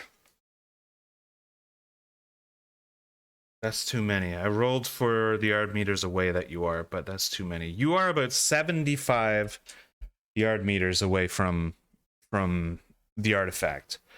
There, to answer your question, there was no roll necessary to use the artifact per se. I think that Amy needed to roll a knowledge check to know where the best hot chocolate in the galaxy was. When we were in the other world, you did ask me to roll when I tried to demonstrate sort of half-assedly / hiding cryptically how the thing works. Right. I don't remember what's that was because you had seen it used. Right. And it looked pretty simple, so you were trying to kind of put that together in your mind. Yeah, I remember when I was Zippy, you said as soon as I had it, I inherently knew how to use it. Yeah, it is quite intuitive. So you are about 75. I'm gonna put that down. Yard meters away from the artifact. And there are a whole bunch of Levadians in front of you. They are paying attention to you, but some of them are still digging and still causing steam to rise. So they've been doing this for a while. They've probably killed a good amount of Bacarakians by now. The air has basically a fog of war. It was it's not too much to land in, and the angle that you came in on, it was easy to fire in, but now that you've landed and you're right in the midst of it, it's a little bit difficult to see. And we will say that if you're estimating how many Levadians there are in between you and the artifact, we'll say there are at the moment about 20. We'll say at the moment there are about 15.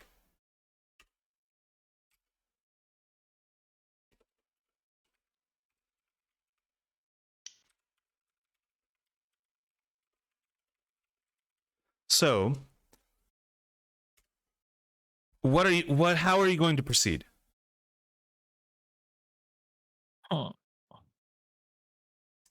Have we landed? You have landed, yes. Yes. So I know that's Pasifina had something she was going to do. Oh yeah, she was starting her badass walking down the ramp montage. Yeah. And then running right back into the vehicle after she saw the violence. Perfect. All right, what were you going to say, Jam? Well, I was going to suggest that either Zen or Erickson can take the ice weapon and sweep it ahead of us, but maybe if Pasifina wants to create a diversion with a glitter grenade, that might be almost as good and less harmful.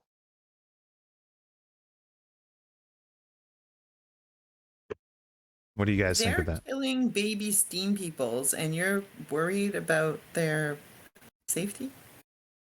Yeah, well, I'm not against murder, but I just unless it's necessary, might as Best well. line ever. I'm not against murder, Not but against murder. Yeah. In the right circumstances, you know. Yeah. Sorry. And you hear over the intercom, you hear Erickson say, "I think it's perfect justification. They're trying to ruin my hot cocoa." In certain situations, genocide might be a good idea. Hey, we're not talking genocide here. We're talking bank robbery. It's a different scale.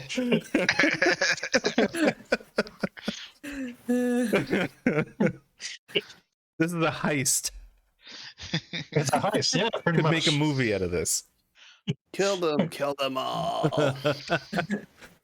So, one suggestion was to throw the glitter bomb to try and distract the I wanted to call them juice pigs. They're not juice pigs. They are lava pigs. Yes. Lava pig. All in favor for juice pigs. This will be another enemy in the future. Don't worry. Okay. Or another creature, rather. Good. And there's also the obvious just go in there guns blazing. Yeah, we Or have our whatever ice whatever weapons, plan so- you guys come up with that I don't know the outcome of.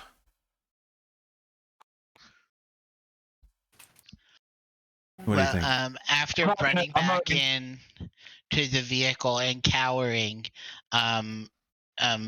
Pasifina will hear Mouser suggest the glitter grenade, so she will duck underneath the window and like start rolling the window down with the window roller downer. Yeah. And she pulls the pin and throws it out the window and then rolls it up real quick. I like the idea that this ship has like windows that you crank down. Roll down. When you actually get into space, you can like put a shade over the windows or something. And, Yeah. let it- Exactly. It's called Looney Tunes. Yeah. You've got the screen door on the fronts and Yeah, what if you need a fresh Like breeze? Marvin the Martian and Bugs Bunny. He Yeah. literally pulls up. Hatch looks down. He sees the Earth getting smaller Yeah. as he goes to the moon. So you're throwing don't see the any glitter problem. grenade. I want to know if you are throwing it away for a distraction or towards the pigs to sort of dazzle them. She's Ladder? gonna throw it. She doesn't know exactly where she's throwing it, so she's gonna roll a dice. Okay. Odds it goes towards the pigs. Yeah. Evens it goes away from the pigs. Right. Okay. A 1, I'd make it so it goes towards the pigs. Right. Okay. Perfect. So they are going to make a sort of a group check, like a sort of a morale check. And if they fail, they will be dazzled for a little while, and they are at a negative because of the grenade. Okay. All right, they're at we'll say they have I guess most of these they're not all going to be army because of their rebellious nature. They're going to be something a little less fighty. There are some who are army, of course, and some who are scholars, Yeah. some who are like not necessarily merchants, but nobles. All right, so I'm gonna give them as a group a 0 as a default, so they're at the -3 with the grenade, and that is a 5. So they are dazzled. Yay! They are dazzled. 5 is 3 below 8, so they have a failure rating of 2. 7, 6, 5, no, 3. They have a failure rating of 3. So they will be dazzled fully and unable to fight for about 3 rounds. So use that wisely.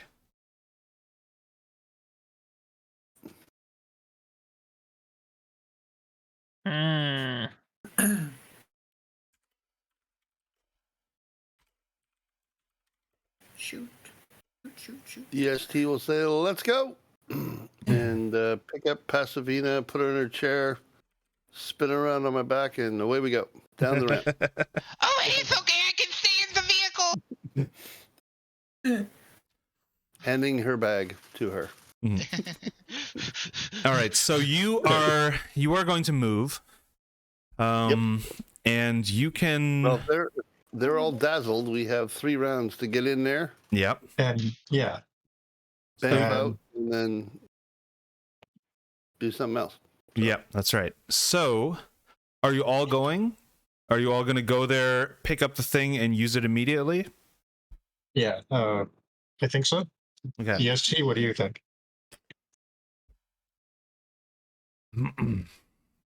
ADST was already out the door. He's yeah, he's ready. I'm Yeah. shooting down the ramp.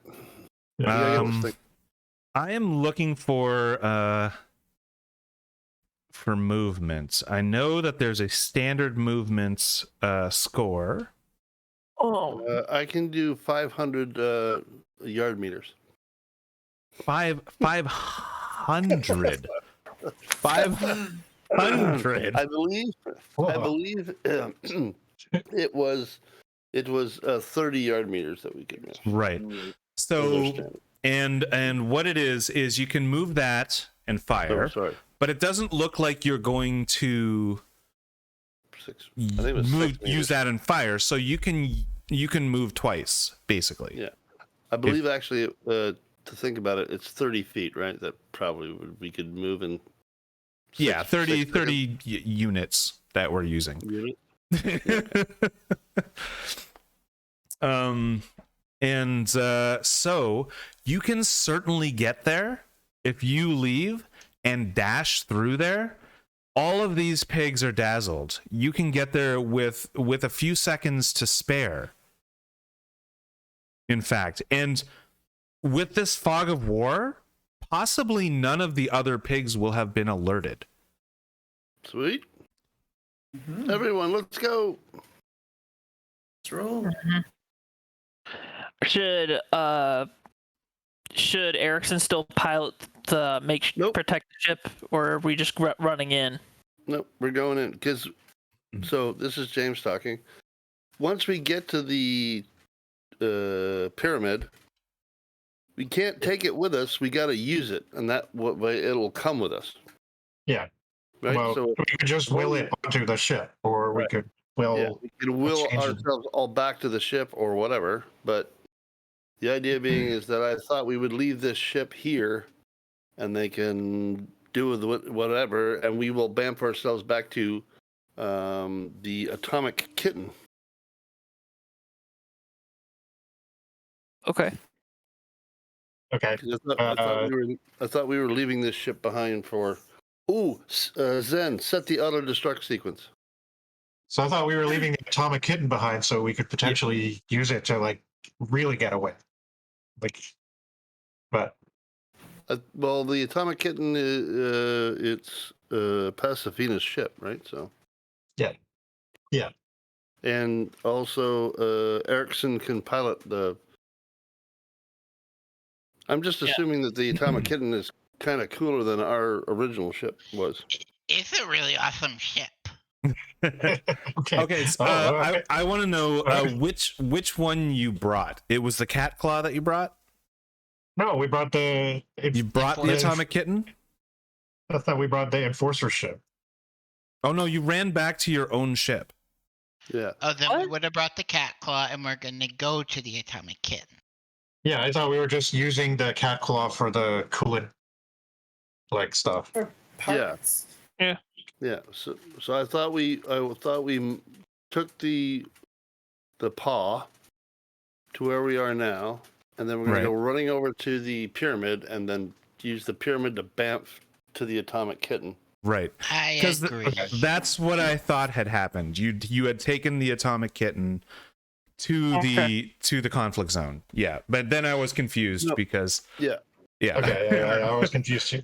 All right, so you are in the atomic kitten. You can make it over there, and you can grab this thing and use it. So no, wait a second. I'll make sure we understand. The ship that Captain Bravado's ship. Mm-hmm. That's the one we have now, right? Yeah. No. Captain Bravado's ship was the cat paw because she was Captain. Originally with me inside. But yes, she. This is time travel. This is because time travel is in the game, right? So originally, Captain Bravado's ship was not there, right? Oh, right, because we got bamfed. Right. Yeah, because you rewrote the galaxy in order for you to be there. Okay, maybe it's just me that's confused. We have 3 ships.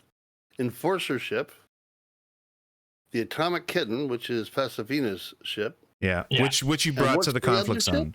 The cat claw, which is Mouser and Zen's ship. Yeah, Mouser and Zen's ship.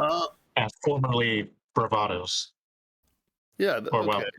So I thought we were taking the cat claw into the conflict and essentially leave it there because we were going to use the atomic kitten to get away. Okay.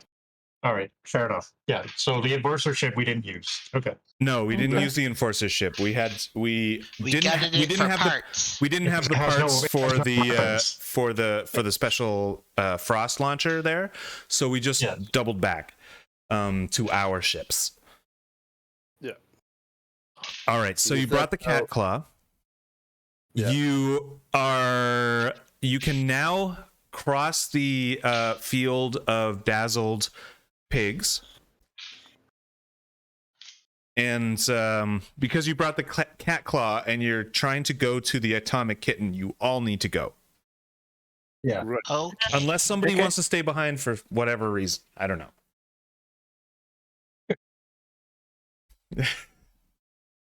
You might get utterly annihilated by like 65 lava pigs, though. Yeah. Challenge accepted. What we're trying to do is get to the pyramid. We don't need to move once we get to the pyramid. The pyramid will place us wherever we want to be. That's right. Right. All right. And that was why we dazzled the pigs so we could get to the pyramid. All right. So, you're all coming out of the ship. You spend about 2 turns crossing the distance, and as you pass these things, they just emanate this incredible heat. By the time you're not close enough to touch any of them, you're trying to avoid where they are because you're already sweating. Like as soon as you got out of the ship, just because these things are here, you were sweating buckets. So you went between these things, and you're now standing around the it's like a podium with the pyramid on top. And the pyramid is floating a couple of inches from the top. And you can see as you look at it, it seems to be bending light, bending space. so that you can see the pyramid perfectly, but everything behind it and around it seems to be like warbling, as if from heat, but you can tell it's a different effect. Wow. And there's color involved, colors that you've never seen before. It's a weird, it's a very weird thing to look at. So you all put your hand on the artifact, and or you can hold hands too if you want to, because it's less confusing if just one person just like holds onto the artifact and controls it. Right. But I spin Pasadena back. EST touch the artifact because they know what the inside of the atomic kitten is. Right. Yep. Right. I spin Pasadena around, hold her hand. Perfect. Someone else grab Pasadena's hand. Yeah. Wait 1 second, and I put a medical glove on, and then I say, "Okay." And so you all clasp hands in this chain, and picking this thing up with your one hand, with your one free hand, you now have the sensation of being incredibly small, like minuscule, like basically a grain of sand in comparison to the our galaxy, and you are overwhelmed just for a second, but you start to get your bearings and you understand how to use this thing. If you turn your body this way and that, you can see stars just moving through space-time, like as if they're moving through time, right? But if you position it in certain ways, you can feel yourself moving through the space. So you kind of mess around with it a little bit. You're in this galaxy and in that galaxy, and then you're in the wrong time, and then you finally end up, zoop, you're in the atomic kitten at the right time, right where you want to be. Cool. Excellent. So it's just like you just warped there. Yeah. Reality has placed us in the atomic kitten. Yeah. And you have some vague memories of like that don't seem real about you actually traveling there in real time, but they quickly fade. They're like ghost memories, like how the universe put you there is what is fading from your memory, and all you're remembering now is your experience. And I have this weird conception, and I start thinking about the weird dreams I've been having, and where we went before, and I wonder if the being we visited, whose name I actually can't remember, but I actually know what it is. Yeah, it's written down somewhere. Yes, I wonder if it's aware that we just used this thing. I'm not asking you to tell me. I'm like, this is what I'm thinking in my head. Right. Yeah. You'll have to wait. If you want to ask that question, you'd have to wait till you get doubles. Yeah. No, I'm not asking. Like, I don't want to ask you the question. Yeah. But I am wondering this. All right. So you are now at the SS Atomic Kitten. You can see the familiar lines of the ship around you. And what is your plan now? I'm sure you have a plan you're putting into action. Get out of Dodge. Yeah. Yeah, so we can use this to transport ourselves on board the Dreadnought, but the problem is it has to be somewhere where this thing would be kept safe. But I'm sure we could envisage some kind of storage compartment or something. And looking around the cabin, there is a podium now in the cabin, just like it's always been there. There's a podium with the pyramid artifact is floating there, just a couple inches above it.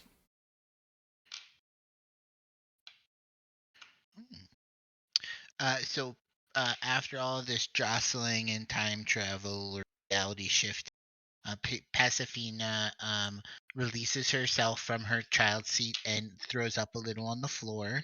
I was wondering if anyone was going to throw up. Yes, he immediately cleans it up. Vegetables. And she is still breathing into her bag, and she goes and finds like the most like cornery corner, like where nothing's happening, and like sits down and calms herself. Yeah. Yeah, for sure. Where do we want to go? EST will say to the group.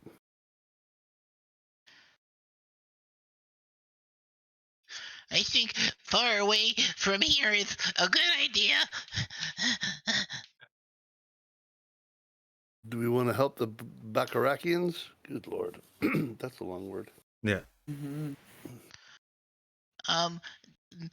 Does it involve fighting?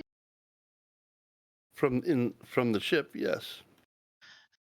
As long as Not I outside. can hide. We'll try negotiating as much as we possibly can. That sounds like a good idea. But What if do we you think, can't, Ben? we will have to shed blood.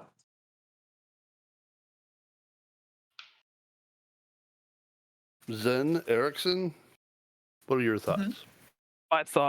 My thoughts is if we wish to go and fight for the Bacarakians and take care of the Levidians, we could get liquid pay out of it and possibly a reward. So maybe some hot cocoa.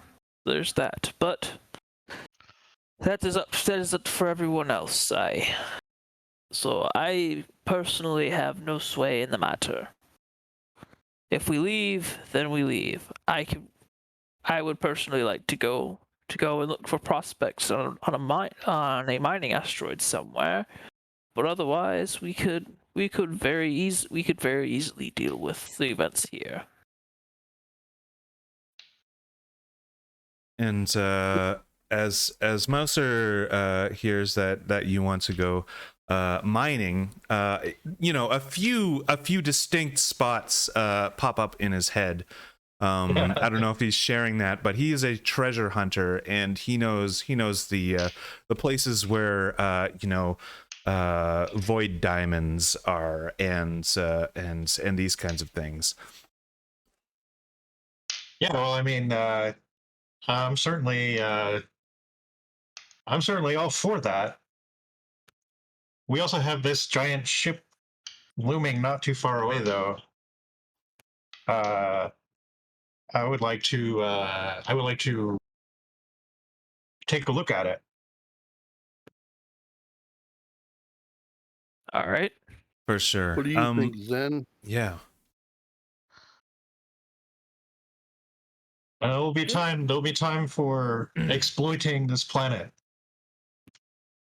later. You mean helping? And if we put these Levadians in their place, then the Bacarakians will be very grateful, and we'll be able to use as much of the resources as we want.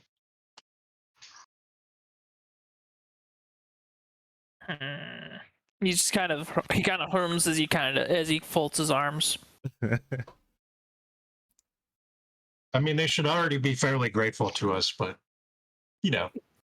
if we can solve half their problems for them. Is Kenny? Are you there? Yeah. Oh, what are your thoughts on the matter, Zen? Well, I mean, I like treasure.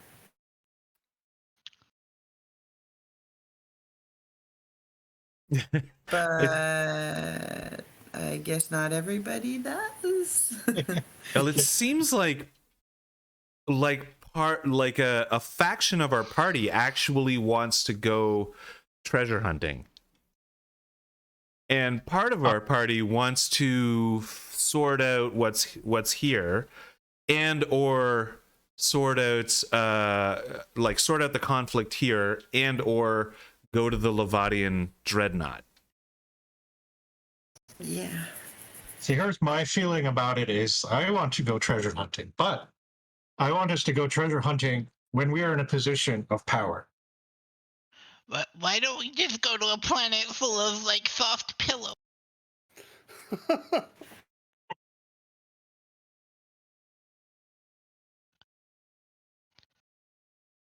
So I guess we've got to decide what exactly is it that we're going to do now.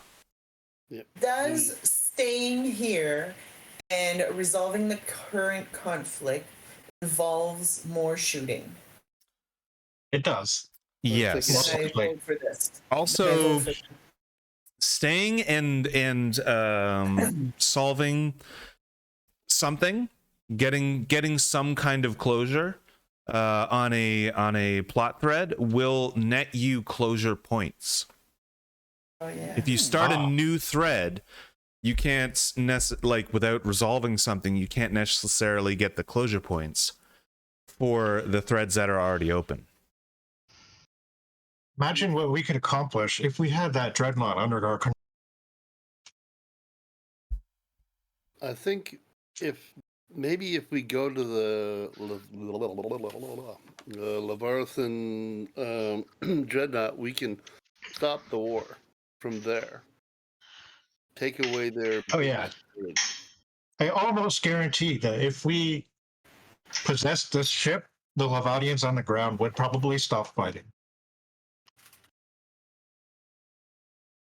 I'm not 100% sure, but I am reasonably sure they would be cowed if they knew that we had possession of this ship. Because this is like their ultimate weapon. Looking for a pillow planet sounds like a fun adventure, just saying. And I see Raven nodding his head. So yeah, let's go to the Levardian dreadnought. All right. I don't want to say all right like it's finalized, but I just wanted to interject and say that you are fairly sure that now that this artifact is on your ship, there's a podium and it's floating there, you can move your ship without utilizing the artifact itself. Oh. Move it where? We can't. You can fly it around with the artifact inside of it. Right. Okay. But I mean, that's not like the Levadians are just going to let us dock. Yeah. Maybe we should use the artifact to just. Yeah, I was thinking that we use the artifact. We don't know what the inside of the ship looks like, but if we could, envisage some kind of storage area or something where we could hide this thing, because it's going to come with us, right? Did we not get an image of what the ship looked like? You did. And it is generally shaped like a chevron. It's shaped like a chevron with a point at the front and two big bits at the back that you think are enormous thrusters. And the middle isn't empty like a chevron is, it's filled. So it's not a triangle, but it's like a triangle with two thrusters coming out of the back. So it's like a B-2 bomber. I guess like an A letter, capital letter A shape. So yeah, is there knowing what the outside looks like enough? Well, you don't know what's inside, and you do know that it is massive. It is huge. It is bigger than cities are. Could we follow it before the light drive came back on and just sort of go right up to the side of it and stick to the side? Sorry, say that again. Yeah, like that, exactly. Like that's the B-2 bomber you were talking about, right? Mm-hmm. A little bit like that. Less like a more acute angle for the nose. It's not a 45-degree angle. It's more like a 30-degree angle. Okay. I'm just saying that we park the Atomic Kitten on the hull of the ginormous ship. Mm-hmm. Just hope it won't be noticed. Well, I mean, if anything proves this for, like, if movies are true, and they are, of course, we could do that.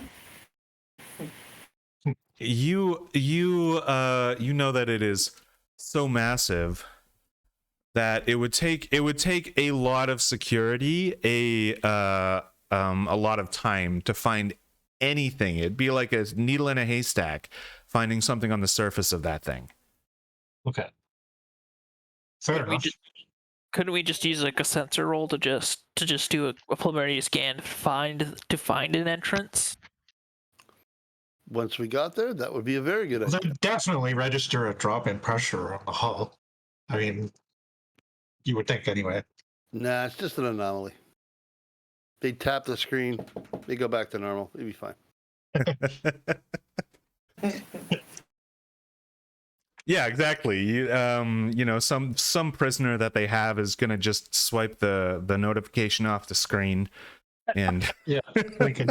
I mean, yeah. All right, so it seems like we're generally in agreement of going to the Levadian dreadnought and finding a way to access it, or at least just parking for now. Yeah. Cool. We could use the pyramid to access it. What? You could, yes. That's what I meant. We use because we can go anywhere in space and time with the pyramid. Yeah. So, but we don't want to try to get inside of it because we don't know what it looks like, but we know what the outside looks like. Yeah. So let's take our ship and sort of stick it to the side. Right. You want to have your ship close. Yeah. Is what you're saying. Okay. Once we get there, we can then have Pasavina run her scanners on her ship. With my help in knowledge, and maybe we can find an entrance. Okay. Sounds good. Well, everyone's discussing this. Pasafina would like to stand up and slowly go over to the pyramid and touch it. Yeah. And she is going to, if she understands how to use it, she's going to try to make the universe exactly as it is right now. Nothing changed, except that she has a very friendly, fluffy kitten, which likes to be cuddled. That's cute. Yes. Life form creation is outside of the scope of this thing, but for this particular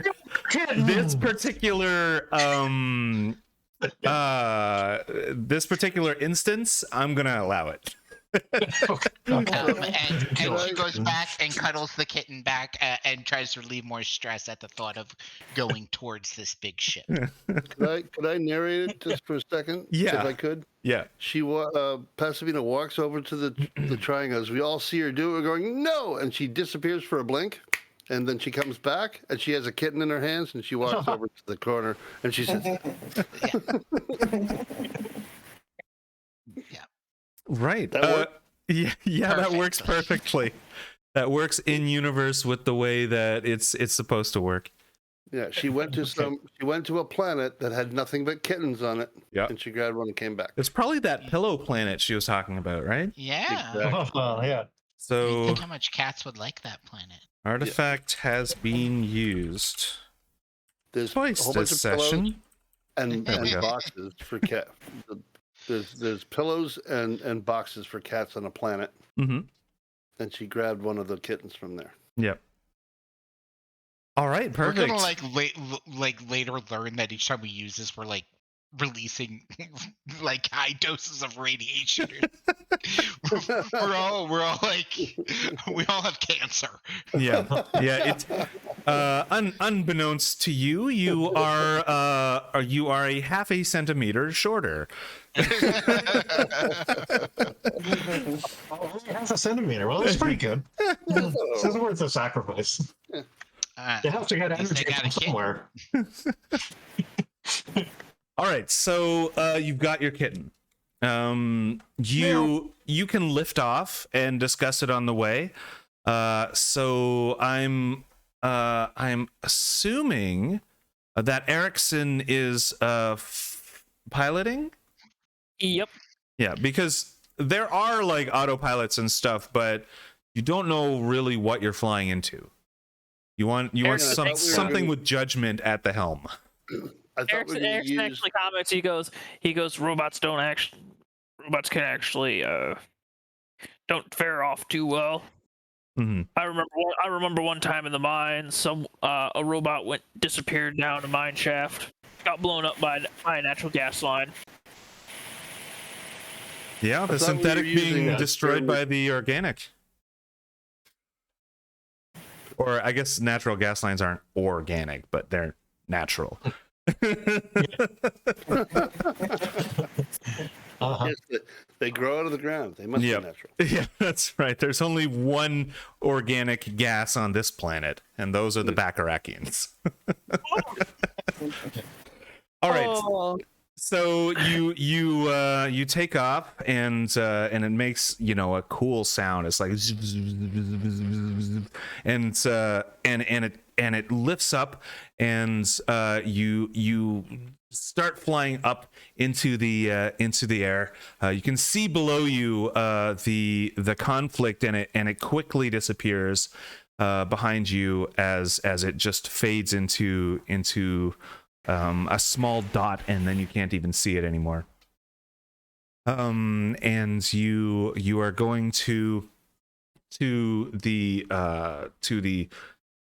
barrier, not barrier, the threshold between the atmosphere and space. Passing that, and you are coming close to. It's not that close. It'll take some time to get there in the ship, but you can like enter travel mode and cruise at a high speed, and you can decide now in this I want to call it like a hyper cruise in this state that the ship is in, where you can decide exactly how you're going to get in there, and your senses are becoming more and more acute as you get close to it, by the way. Okay. Erickson's gonna keep it he's gonna keep the engines powered down a little bit low, so that they're still moving at a rough pace, but they're going under the sensors of the dreadnought, so that they're not sensed and get attacked. Right. Yeah. So you want to you're cool running, and you're trying to stay at a speed that is reasonable, so your engines don't overheat and that kind of thing. Okay. Right. Or really just shut down. Yeah, and you're also just staying under the radar, as it were. All right, cool. All right, so now that you're out here, somebody's on the sensors. I'm sure somebody's checking them. Someone with technical should roll against the sensors. Okay, I'll do that. Come on, Professor Meowington, we have work to do. AESD will gently pick up the kitten and follow along behind Pasavina. Yeah. I got double 4s plus a 4, which is 12. Yeah. So you've done a great job. I'll resolve your success first. You can tell from the sensors that there seem to be like there's no activity around the ship. Like you would expect a ship like this to have some security, going around, that some kind of you would see the engine trails from this distance of even well, maybe not the smallest fighters, but like ships that would have some firepower. You would see those, and you're not seeing anything. You're looking at it, and it's like a kind of like a desert on the surface, but inside, that there is activity. There is a lot of energy on the inside of it.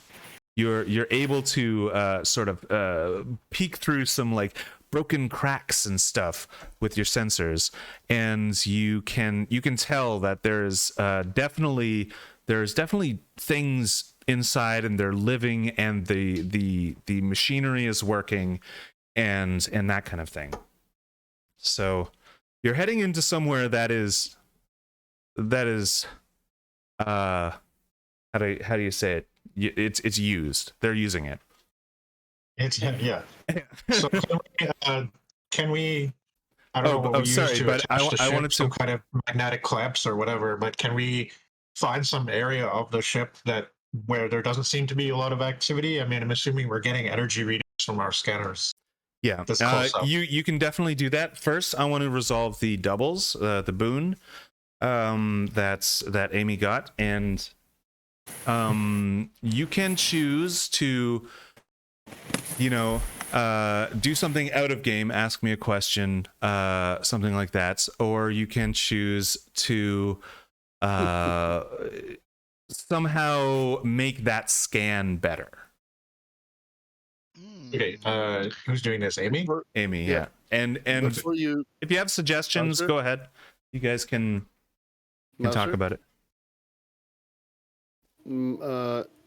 Remember you asked in your dream that whether the big bad knew that we were doing stuff? Whether we were using, when we were using the pyramid. Yeah, we got double, so you can ask that question now. And he will have to tell you. Yeah, I guess I didn't need to speak that aloud. I don't really I want that to be asked right now. Okay.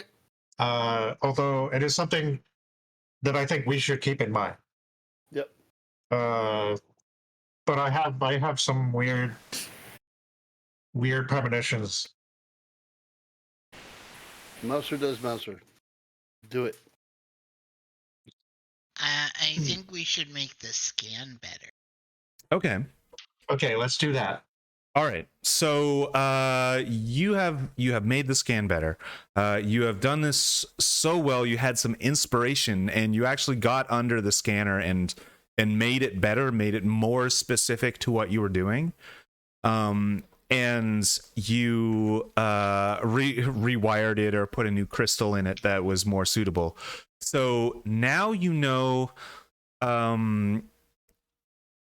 Yeah, I'll tell you. There are 5 distinct areas of this ship, and they are each the size of a city, like a big metropolis.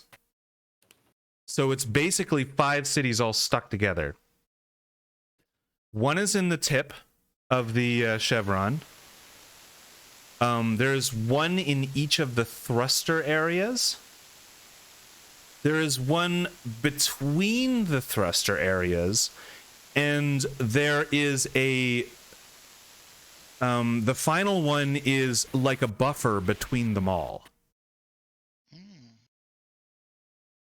Is there any way to tell if these different areas have like a special function, or do they all kind of have redundancies of all functions?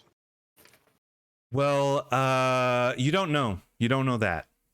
Okay. But there you can leapfrog off of that. Once you get closer, you can start scanning more specifically. Okay. Again, one in the tip, 2 in the thrusters, 1 in the middle, and 1 where? One is a buffer between all of them. Yeah. So it's like a like if you're imagining these four globs together, there is another one that's holding them apart. Okay. EST will go. I think we should go there. The buffer. Well, perhaps some kind of locomotion. These areas are extraordinarily large.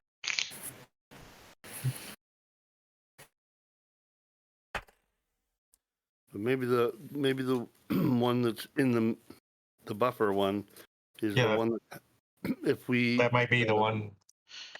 We go maybe there's some mopeds or something in there that we can drive around because I think it would take a long time to walk. They're very, very large. Walking won't hurt anyone. Right, but it just might take, a few years. A It is a walk? rather large ship, but hopefully there's some kind of transportation tube or something Yes. on the inside. It would make sense that if something this large, you would have an ability to get around the ship fairly quickly. Like a scooter. Like a Segway. A hypersonic Segway. Awesome. I want a Vespa. Or little go-karts. Yes. Yeah, that's perfect. Yeah. All right. So you are getting closer. You're kind of discussing about how you might get in there. And it's so strange that there aren't any patrols or anything. Like you're getting pretty close to it now, and you can tell there's nothing. There's no security at all. So that's just two possibilities to me. Either something has happened on board, or it's some kind of trap. And now that you're getting closer, you can definitely scan to see if each one has a purpose. And based on the architecture, we can see if any of the architecture kind of lends itself to purposes. So roll against that scan again. Could I help Pasavina with my knowledge? Yeah, 3? for sure. Okay, how do I do that with the help? I think it's an extra dice. Oh, I roll the dice, right? Yeah, you're both going to roll. You can both just roll. Okay. 4 and 5. I'm rolling well. Plus 13. 13, nice. My technical is 9. All right, so 13 and 9, you both succeed. So I'm going to give it to you that you can figure out that obviously the segments that are on each thruster, they're going to be controlling the thrusters each individually. There is a space between the thrusters, sort of like almost in the middle of the ship. And that seems to have an access from in the back between the thrusters. And that looks like a docking bay. And there's a whole section that's part of that. The bit at the front, you're actually having a hard time scanning that. It seems like there's some jamming or deflection or something happening. And you can't necessarily get a good clear scan of what is happening in the in that big module in the tip. But I think they are protecting that area. I don't think they want anyone to see it. And the buffers are certainly there are like the biggest access areas you ever imagined. They're like it's like if you spread a city out along a whole bunch of corridors, and it was incredibly long and winding and wrapping around other stuff. That's what that is. And it seems to be like an access area. Like there's storage there, there is equipment there, maintenance, all of this kind of stuff. Yeah, I gave you way too specific information there, but like you wouldn't be able to see that there's maintenance, but you can infer based on the architecture that is like access and maintenance.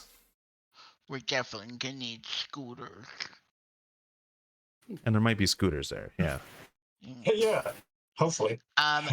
Would I, looking as I'm scanning and looking at this area, could I try to find a good point to like infiltrate, like an area that looks like wide or abandoned, like might not have a lot of people in it, something that looks like, oh, if we're gonna go in there, that's probably a good place to go. There seems to be activity in all of these places. In the I'm gonna call it the right thruster. The right thruster seems to have less activity. Like there's less life there, and there's less things moving, and less energy there.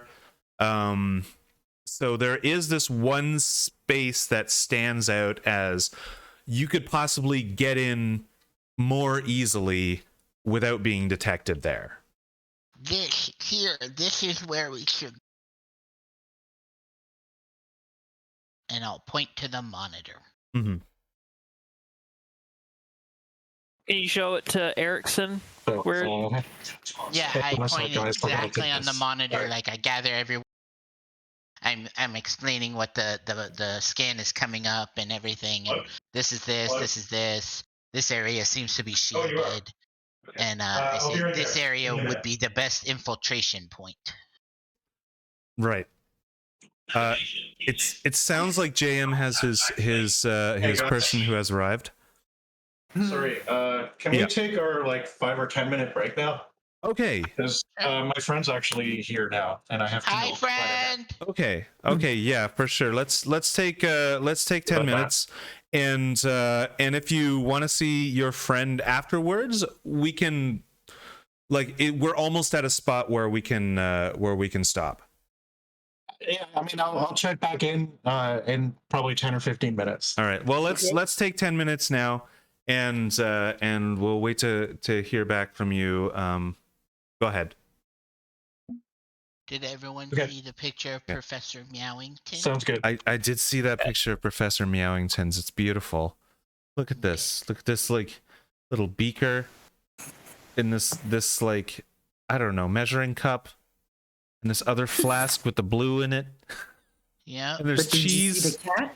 Yeah. Oh yeah. No, I've seen the cat too. It's got a bow tie. I mean, that's normal though, right? That's Professor Meowington. But I can see the lesson he's like teaching. Calculations out. Yeah, with the milk basically to the power of 2. Milk squared. Yeah. Mice divided by cheese. That's adorable. Yeah, it's wonderful. All right, I'm gonna use the washroom too, so I'll be right back. Be back too. Okay. I won't be back. Oh. Hey. So are you planning on running the Traveler game, or playing in it? I play in Mongoose Traveler. I'm thinking about. I've been spitballing the idea of running a classic Traveler game, and I might do something with Traveler 5, but I have to like process the 3 rules tomes that I have to my right. Yeah. And then use that to create a subsector. Right. Yeah. It's a lot. I'm sure it's a lot to take in. I haven't read it. I'm intrigued by Classic Traveler in the way that it is weird and crunchy and it's not crunchy. I always thought it was. Well, at least space combat is. I haven't read too much into it. Traveler book's not really helping with that, with the whole crunchy aspect, because the original game was simple. It was like 50 pages of just content. That was it. Yeah. And then the Traveler book came along. It was like, oh, we're compiling all 3 books into one thing. This will make everything simpler. Right. No, they added more. They added a few more things, and they overcomplicated a few things so that it bogs down the actual experience. Right.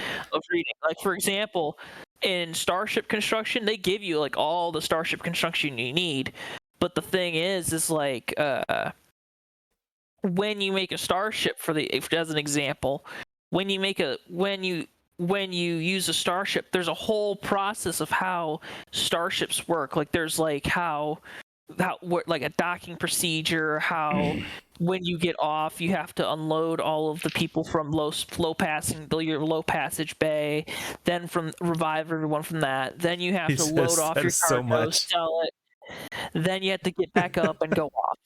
That is literally the process to describe, but it's like no one's ever going to use that unless they are making a fucking video. Yeah, exactly. And I would love to see a Traveler video game, like a simulationist Traveler video Elite. game. Sorry? Elite, yeah. I mean, Just play Elite. I bounced off Elite because I mostly play on the PS4, and that's where all my progress is. And recently they announced that they are not going to be developing for the console anymore. It's all PC. Right? And I'm kind of waiting for Frontier to offer full character transfers. Because right now, what they're offering is you start the game over again. You just have a bunch of credits. Right? Which isn't the same thing as transferring your character over. Like you don't get all your engineered stuff. You'd have to grind all that again. Like all of the grind is you'll have to do it again. Your ranks are gone. Your reputation is gone. So if they can figure out a way to get one database over to the other, then I will be on board with Elite again. But for now, I'm bounced off of it, and I'm playing a different space sim. Have any of you had Coca-Cola Starlight? I have. Yeah. Why is that so popular right now? I am drinking some. It's space flavored. Yeah, it kind of it doesn't actually remind me of Starlight in space, but it reminds me of like cotton candy, and it makes me think of Girl Scout cookie Thin Mints. Yeah, okay. All right. It's not minty though. The aftertaste is a little minty to me. Oh. Like minty graham. Yeah, and it's not even the same color. It's like red. Mm-hmm. So it's like, why is it in the Coke bottle? Why don't they just call it Starlight? It's deliciousness. I assume that it's just going to be like a temporary sort of promotion. It is. They'll want to move on to something different and have you experience a new taste sensation. You know, a few months down the line, and and as long as they can keep producing tastes, you know, colas that are half good, like that's a good business model. I kind of like that, because you're always you're always drinking something new from Coke, and Coke is one of my favorites. It is my favorite cola, but it's my favorite cola because I don't want to say it's less sweet, because it is saccharine sweet. It is basically only sugar.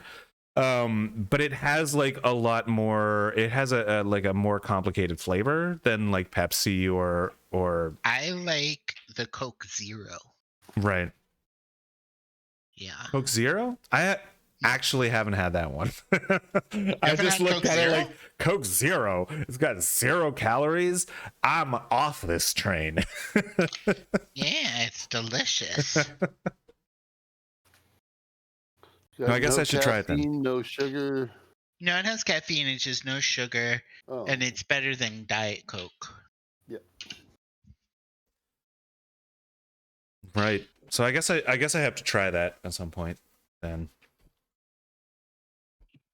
Yeah, is Alexia back too? Not quite yet, I guess. She's muted either way. She's probably talking, and it's just she's muted and she doesn't know. You can't keep her quiet. Her. All right, so we'll wait for Candy Trap and Mouser if he gets back at the same time as well. I do have a thing that I'd like to discuss. Yeah. What would you like to discuss? It is my birthday next Wednesday. It's your happy birthday! Nice. Sweet. It is March 30th, 1962, and if you do the math on that one real quick, that means I'm 60 years old. Nice. We should wow. play something. Yeah. Yeah, well, first of all, it's Wednesday, so we already have a game scheduled. Yeah. And it doesn't have to be a weirdo space sci-fi. It can be, something else that gets run. It can be. I feel like it could be James's choice. Whatever gets run. The only thing I'd ask is I don't have to run it because I probably will drink during it, and therefore will be. Yeah, for sure. Yeah, for sure. I figured you would be a player. Yeah. But I'm up for anything. That's be very cool. If someone wanted to run a one shot or something of that name. Kittens! The magical kitten save the day. Or well, what do you want? It's your birthday. Yeah. I don't really know. I was hoping. When's your birthday? Next Wednesday. Ooh, exciting. Yeah. And I will be 6 decades old. So there you go. I heard that part. I wasn't sure when that was happening. Yeah. On Wednesday. Oh yeah. Yeah, because when we do our live game on the Sunday of that week, which is next, would be April something. April 3rd. Yes. Yeah. We'll do a live game too. So. Okay. Something for that live game. Next Sunday specifically. Whoever. I'm open for suggestions for sure. Okay. We should definitely discuss what we're gonna play. And if it ends up being Castaways, I'm cool with that. But it sounds like you want maybe a break from that and to run have a one shot so that it's like it's different, it's special, right? Yeah. That's, I wouldn't mind something special for my 60th. Hello. Okay, I'm back. Okay. What are you guys talking about? Not playing Castaways next week? Because it's James's birthday. Woohoo! Yeah, he was thinking that he might want like a one shot that is special for his birthday. And it's next Wednesday, right? So we already have a game scheduled. We're already generally free that day. Okay. Sandia said that she would pop in too. Oh, cool! Nice. She would actually play. Yeah, for sure. And I bet you if I asked Lacey really nicely too, she'd probably play as well. Yeah. Sweet, nice. And is Dave gonna play? Possibly. Okay. Yeah. Cool. I've made him. I make him play on my birthday usually, so I'll probably make him play. So he doesn't really have a choice. Yeah. So whatever it is, since we're gonna have a lot of people, it should probably be rules light. Yeah. All right. So Kittens is pretty rules light. It is. Yeah. I could look at My Little Pony. Yep. Yeah. I was like, Amy, if you want to do My Little Pony, then I'd be cool with that. Yeah. Let me read it first to make sure it's. I have not the first clue about My Little Pony anything. So I would have to be fed whatever my character is, and not because that sounds like I'm eating My Little Ponies. Don't eat ponies. It's not. No. Yeah, no, that's not how this friendship is magic. That's what I know about it. It's not cannibalism. There's no fighting in it. Right. Okay, and they're little. Yeah, and they're little. They've got cutie marks. They have long hair. I call Rainbow Dash or Erpy Derpy. Well, you get to make your own. And then I am a mix of Erpy Derpy and Rainbow Dash. Okay. All right. Ponies will be fun. We will definitely talk about what we're gonna play. Yeah. Right now, while we're got our mics to our faces, Yep. I just want to focus us into this next probably last part of this session. Yep. And Absolutely. so you have discovered that there is less activity in if you're looking at the what is the top of the ship, what is the bottom of the ship? When in my mind's eye, when I look at the ship and it's this A shape, the right thruster is the one that has less activity in it. Okay. There's less energy flowing through the machines. There's less life form readings. That's where it is. All right. I think we should go there. I think we should go there too. We should go there. Erickson starts pulling the ship over into that direction. Right. And I'm gonna stay here and man the scanners. Yep. And even though you're flying over the ship, you're still flying at like super cruise speed. You're passing over the ship, and it takes a long time. Like even just going from one section to the next takes quite a while to go there. This is a very, very big ship. And you have flown over or not necessarily over, but you're quite a bit closer to it now, and your scanners are still not penetrating the section that is in the tip of the chevron. At it looks like it would be like the helm of the ship, but it's like a massive city scale kind of section of the ship. Yeah. Yeah, that area must be like shielded, or they're jamming our signal. Yeah, and it's not like they're producing radiation to block it, because that would emanate out. That's not what's happening. You can Quick, look you out can the window, scan. see if there's. Oh, sorry. You can scan definitely still the other parts of the ship, even if when you go close to the tip, but your scans just don't penetrate into that tip bit. Someone look out the window and see if there's jam covering the front of the ship. You keep saying tip and penetrate and things of that. Making I know my how it 13-year-old boy sounds. go, hee hee hee hee hee. I know how it sounds. The front hurt, Joe. All right, There's some sort of lubricant on the opening. Sorry. You are getting closer. And it's right at right when you know what? No, I didn't roll that.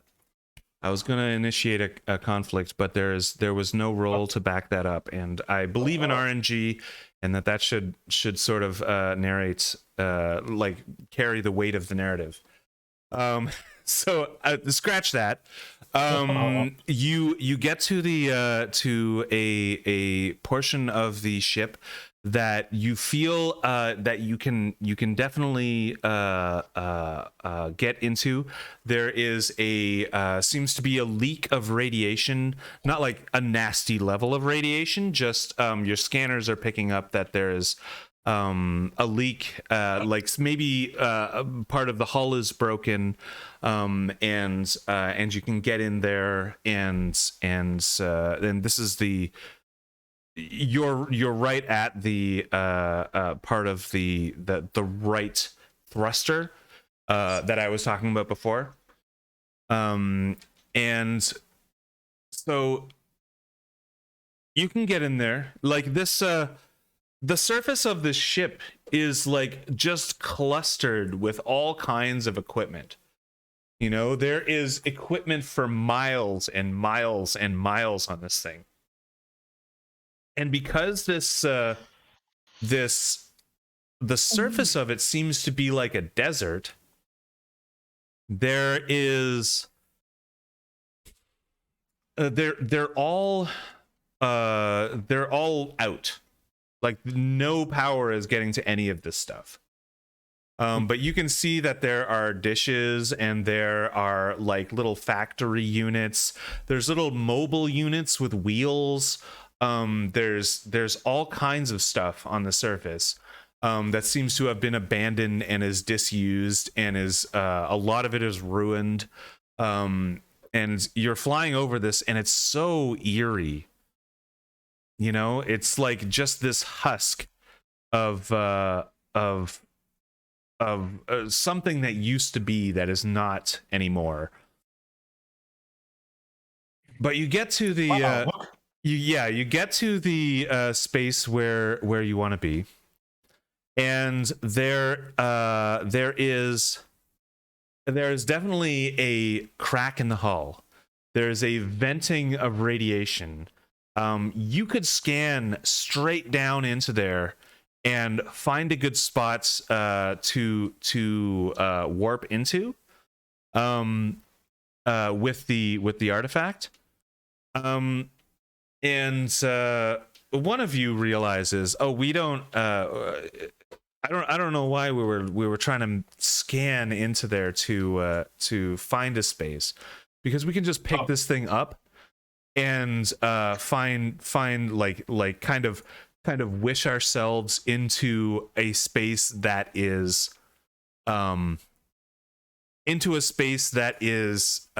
suitable for what we want, and we can just be there. I kind of thought of that, but I thought it would be difficult to do that with the inside of. And I know you wanted the ship to be close, so that you could, you know, move around easily. But you certainly don't need to access the ship from a vent.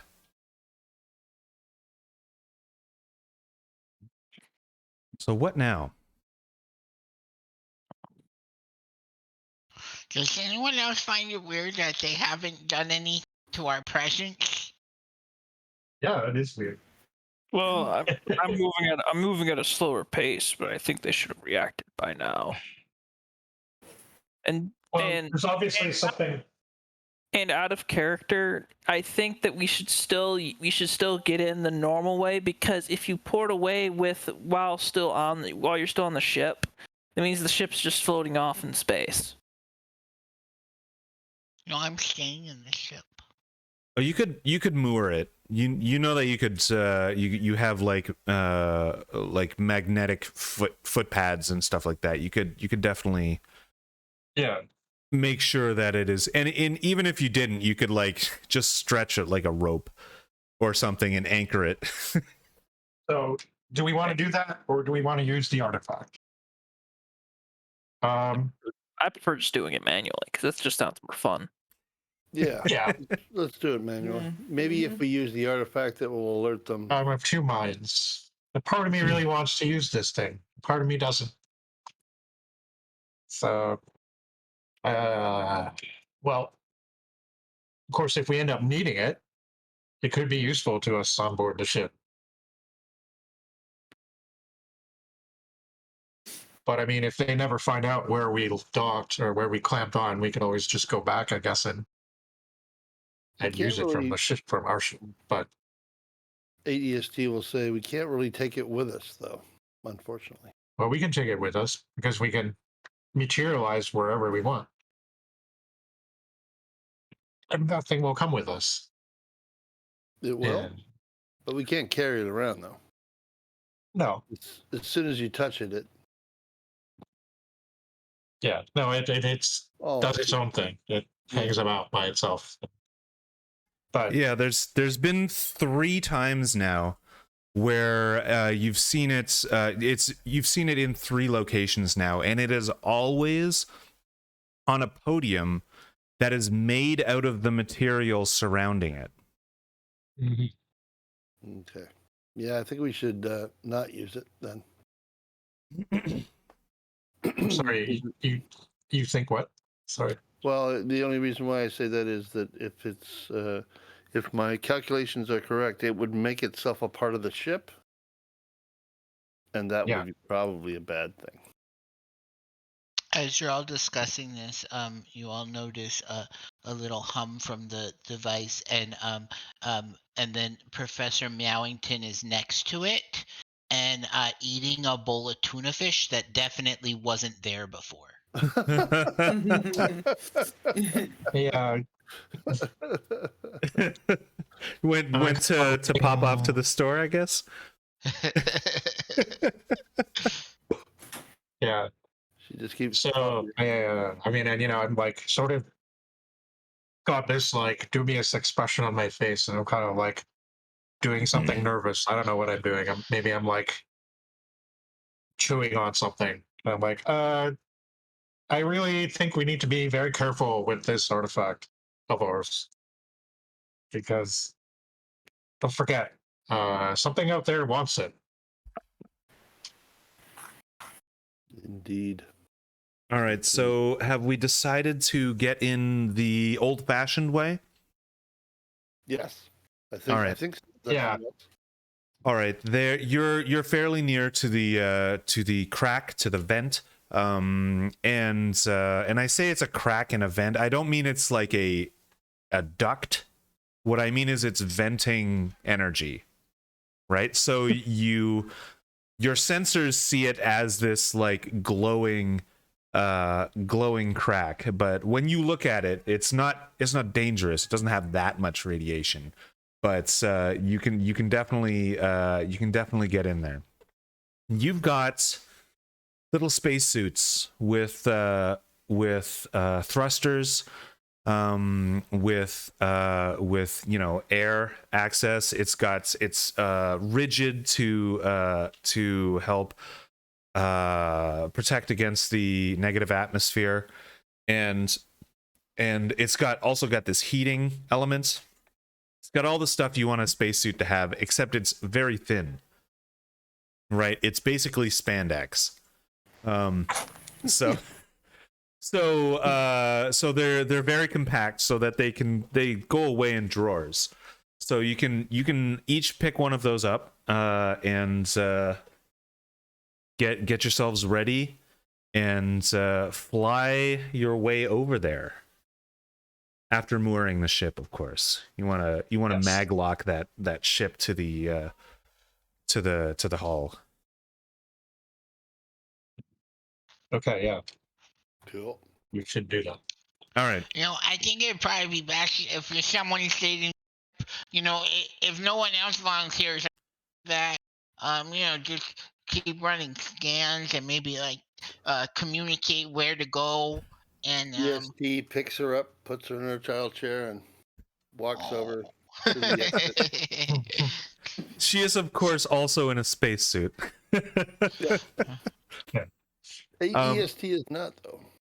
ADST, yeah, you don't have to be. You could probably. Do you have little jets that will help you move through space, or do you need just to like strap a little jetpack to you? Oh, I like the way you think, my friend.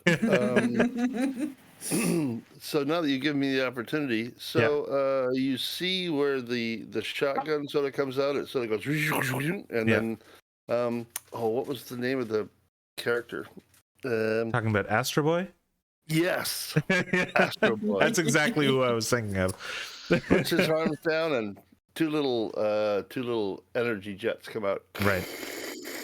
And to be clear, this isn't enough to lift you and fly you around like Astro Boy. There's not enough energy, but in zero gravity, this is perfect.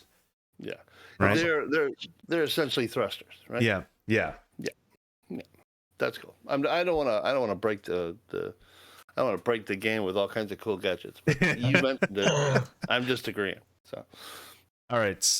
So you're getting close to the vent, and you can see inside of it now. It is definitely rent. There was some kind of like explosion or something, but it seems like it was very, very long ago, right? The metal is all twisted. There's no rust necessarily, but you can tell that it's not supposed to be in this configuration. There are also, you're not totally surprised. You're looking at it and you're thinking, oh, of course, because there are in fact layers of how do I say it, ceramic, that because it's a Levadian ship, of course they have ceramic there to hold heat in, to hold and eventually probably to hold lava, so that they can exist, right? And so moving through this vent, you're passing all of these layers, and it's becoming smaller and smaller, and it comes to a point where you're having to maneuver pretty carefully, or you risk damaging your suit, right? Ooh, okay. And a damage to the suit, it's not going to be like catastrophic failure, but I would like us to each to roll a space roll, just to make sure that our yeah, just to make sure that our suits are intact when we arrive. So what are we saying that my space skill score is now? I think it's if there's nothing, then there's -3. Yeah. I rolled a that 9. sucks. A 9. In your on the I don't stream, think I should have a -3. Raven. Yeah. The master. Sorry, Raven. Yeah. On your stream, there's a luck. We all have a luck point. Yep. There are luck points. Yeah. I wish think to reserve. maybe one of us has used a luck point. Sorry, go ahead. Sorry. Yeah. I would like to reserve a luck point after, because I got a -3 on this one, and I don't want to kill Pasadena. So. Right. Of course. So a luck point will you can re-roll one die. You can't re-roll both dice unless you have two luck points that you re-roll the one die. Okay. I would also like to do the same if possible, please. Yeah, I'm going to need to do the same because. Oh yeah, that was worth it. All right, pilots, we are not. Except for one of us. I feel like I don't know. It's not. It's like my character should have something, but I don't know. I is. think your character should have something too, which it's kind of a strange thing that your character doesn't. We might want to look at that in between sessions. I guess I wasn't quite as thorough in the beginning. I don't know what the fuck happened. It's like, I guess I could exchange combat for space. That might make sense, right? Because it sort of makes sense that I would have space and leave combat to people who know how to do that. Right. So I mean, combat is 0, so it's not like awesome or anything. But no, but it's a straight roll, which is better than not having the skill. Because right now I have a 2. All right. All right, so anyone who rolled under an 8 will have some damage to their suit. Okay. I would Are we like getting to to roll thank the another good dice though? Like a single dice? Sorry, what? Do we get to roll? James was saying something about being able to roll like another dice, like a single dice, a die. A luck die. If you're using a luck point, then you get to re-roll one of your dice. Yeah, everyone has a luck pool. And it starts at 1. And once you use that 1, it doesn't refill until you get a closure point. And we haven't had any of those yet. Okay. One of us has had 1. That is Alexia has gotten 1. Okay. So this time I rolled a 5. I mean, on top of, so I rolled a 4. Hang on. What did I roll that first time? Well, whatever it was, it was a 5 total, and because I have -3, I subtracted 3, so I ended up Yeah. with 2. Right. And now I've rolled a 5 on a single die. Okay. All right. So let's say you rolled a 2 and a 3 before. So you will have rolled now a 5 and a 3. So that is an 8, but it's also -3, which is an end result of 5. Okay. Right. So, so there is some damage to your spacesuit, but it's not catastrophic. Now, I want to know what everybody else rolled to. So I rolled a 4 and a 1 to begin with. Yep.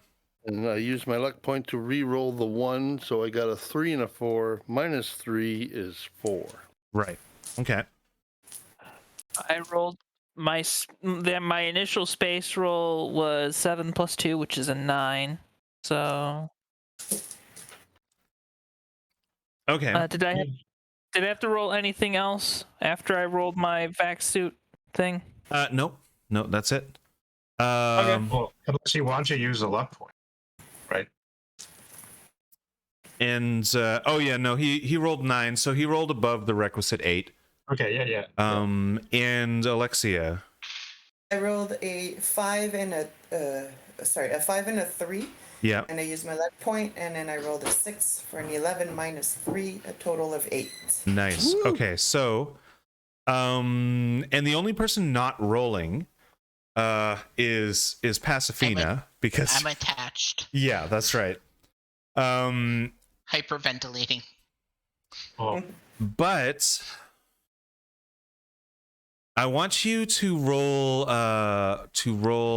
not space, but knowledge in order to try and help not James 8 EST to help him, like, guide him. Maybe he'll pass I rolled a 10. if you do well enough. so hang on. Who's No rolling? doubles. Is it just Pasifina that's rolling? Just knowledge? Pasifina, yep.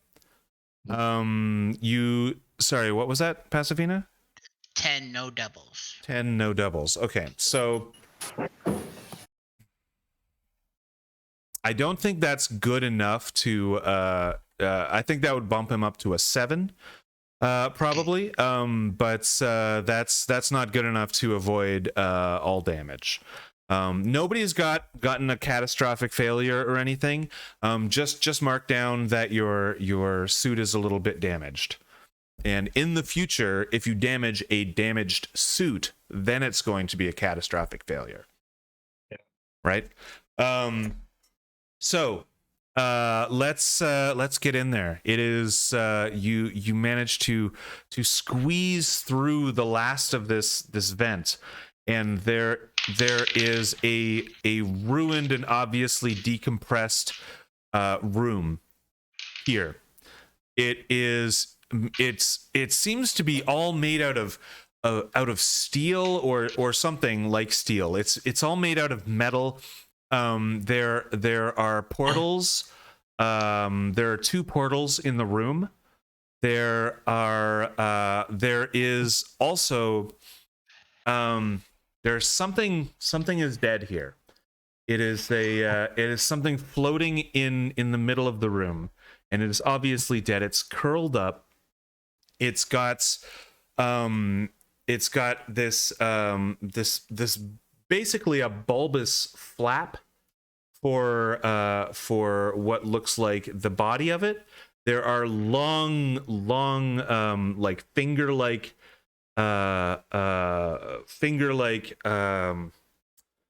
digits appendages coming off of it, and a long what appears to be a long spiky tail, like as if it were a scorpion or something. Like it's got like kind of a scorpion tail, right? And it looks mean. It looks kind of a little bit like a face hugger from Alien. Oh, awesome. Well, that's definitely not a Leviathan. It is dead. and it is floating there in the middle of the room. And this is the environment that you've stepped into as we shut down for the night, as we fade to black, as we can pick this up in another couple of weeks. This what appears to be quite a dead space in the area, with apparently there's a face hugger here. Are there more?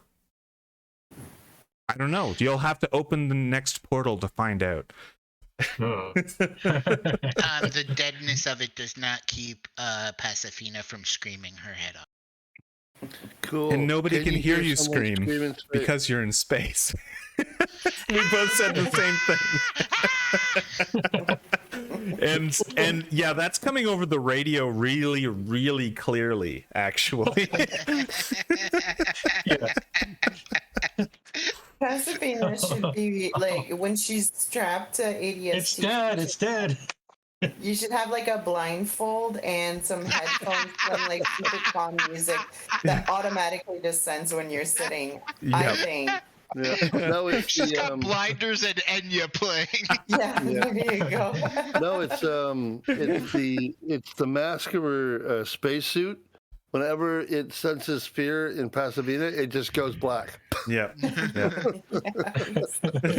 that's good. You should look into that for your next upgrade. Yeah. Like sunglasses when you go out in the sun, whenever it senses fear, it just immediately turns black. Yep. And starts Yeah. playing in. Absolutely. And it's Yuletide playing in her ears by Enya. Yeah. That's it. Yeah. I don't know the words. On the Yuletide. That you, my God, you sound exactly like Yeah, Enya. no, I do a really good really good Enya. Impersonation. Yeah. Yeah. That's the pop punk version. Version. All right. So Thank here you we very much, are. Raven. Yeah, Thank absolutely. And I'm glad we are able to get together more regularly now. I'm gonna make more I don't know. I was having some difficulty before, but I think I'm like over it mostly. So we can get together more regularly now on these Wednesdays. Cool. Your well-being and mental state is very important to all of us. Yeah. So Thank you. Without question. All right. If you go insane, we all go insane. Yeah, that's true. That's true. Because I am the game master. I tell you how sane you are. You're in charge. yeah. Go insane. What are you talking about? I'm already there. I think All we're right. there. Just make sure that you've marked down if you've used your luck points, because it is only a pool of 1 right now, and it will be refreshed at a later time. So, and also mark down if you have damage on your suit. I have me damage. Damage, all right. You have damage. You're I do actually have a vac suit, yeah. but I think thematic. Nope, that's not the word I was looking for.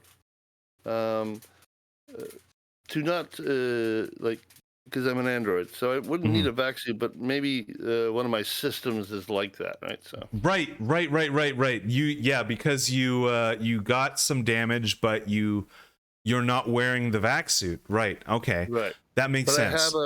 I sort of have a vac suit built in, if that makes sense. Yeah. You've got protection from the elements, the non-elements. You have protection from exposure.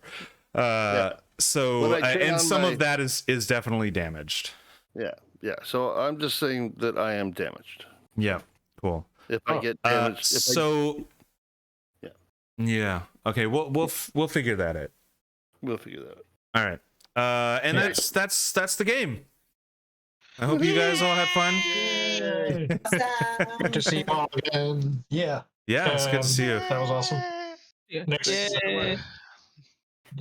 Yeah, next Wednesday we'll do something for James's birthday, and then we still got to figure out like what we're doing. Yeah. Well, yeah. Okay. Well, I'll probably be on it, whatever it is.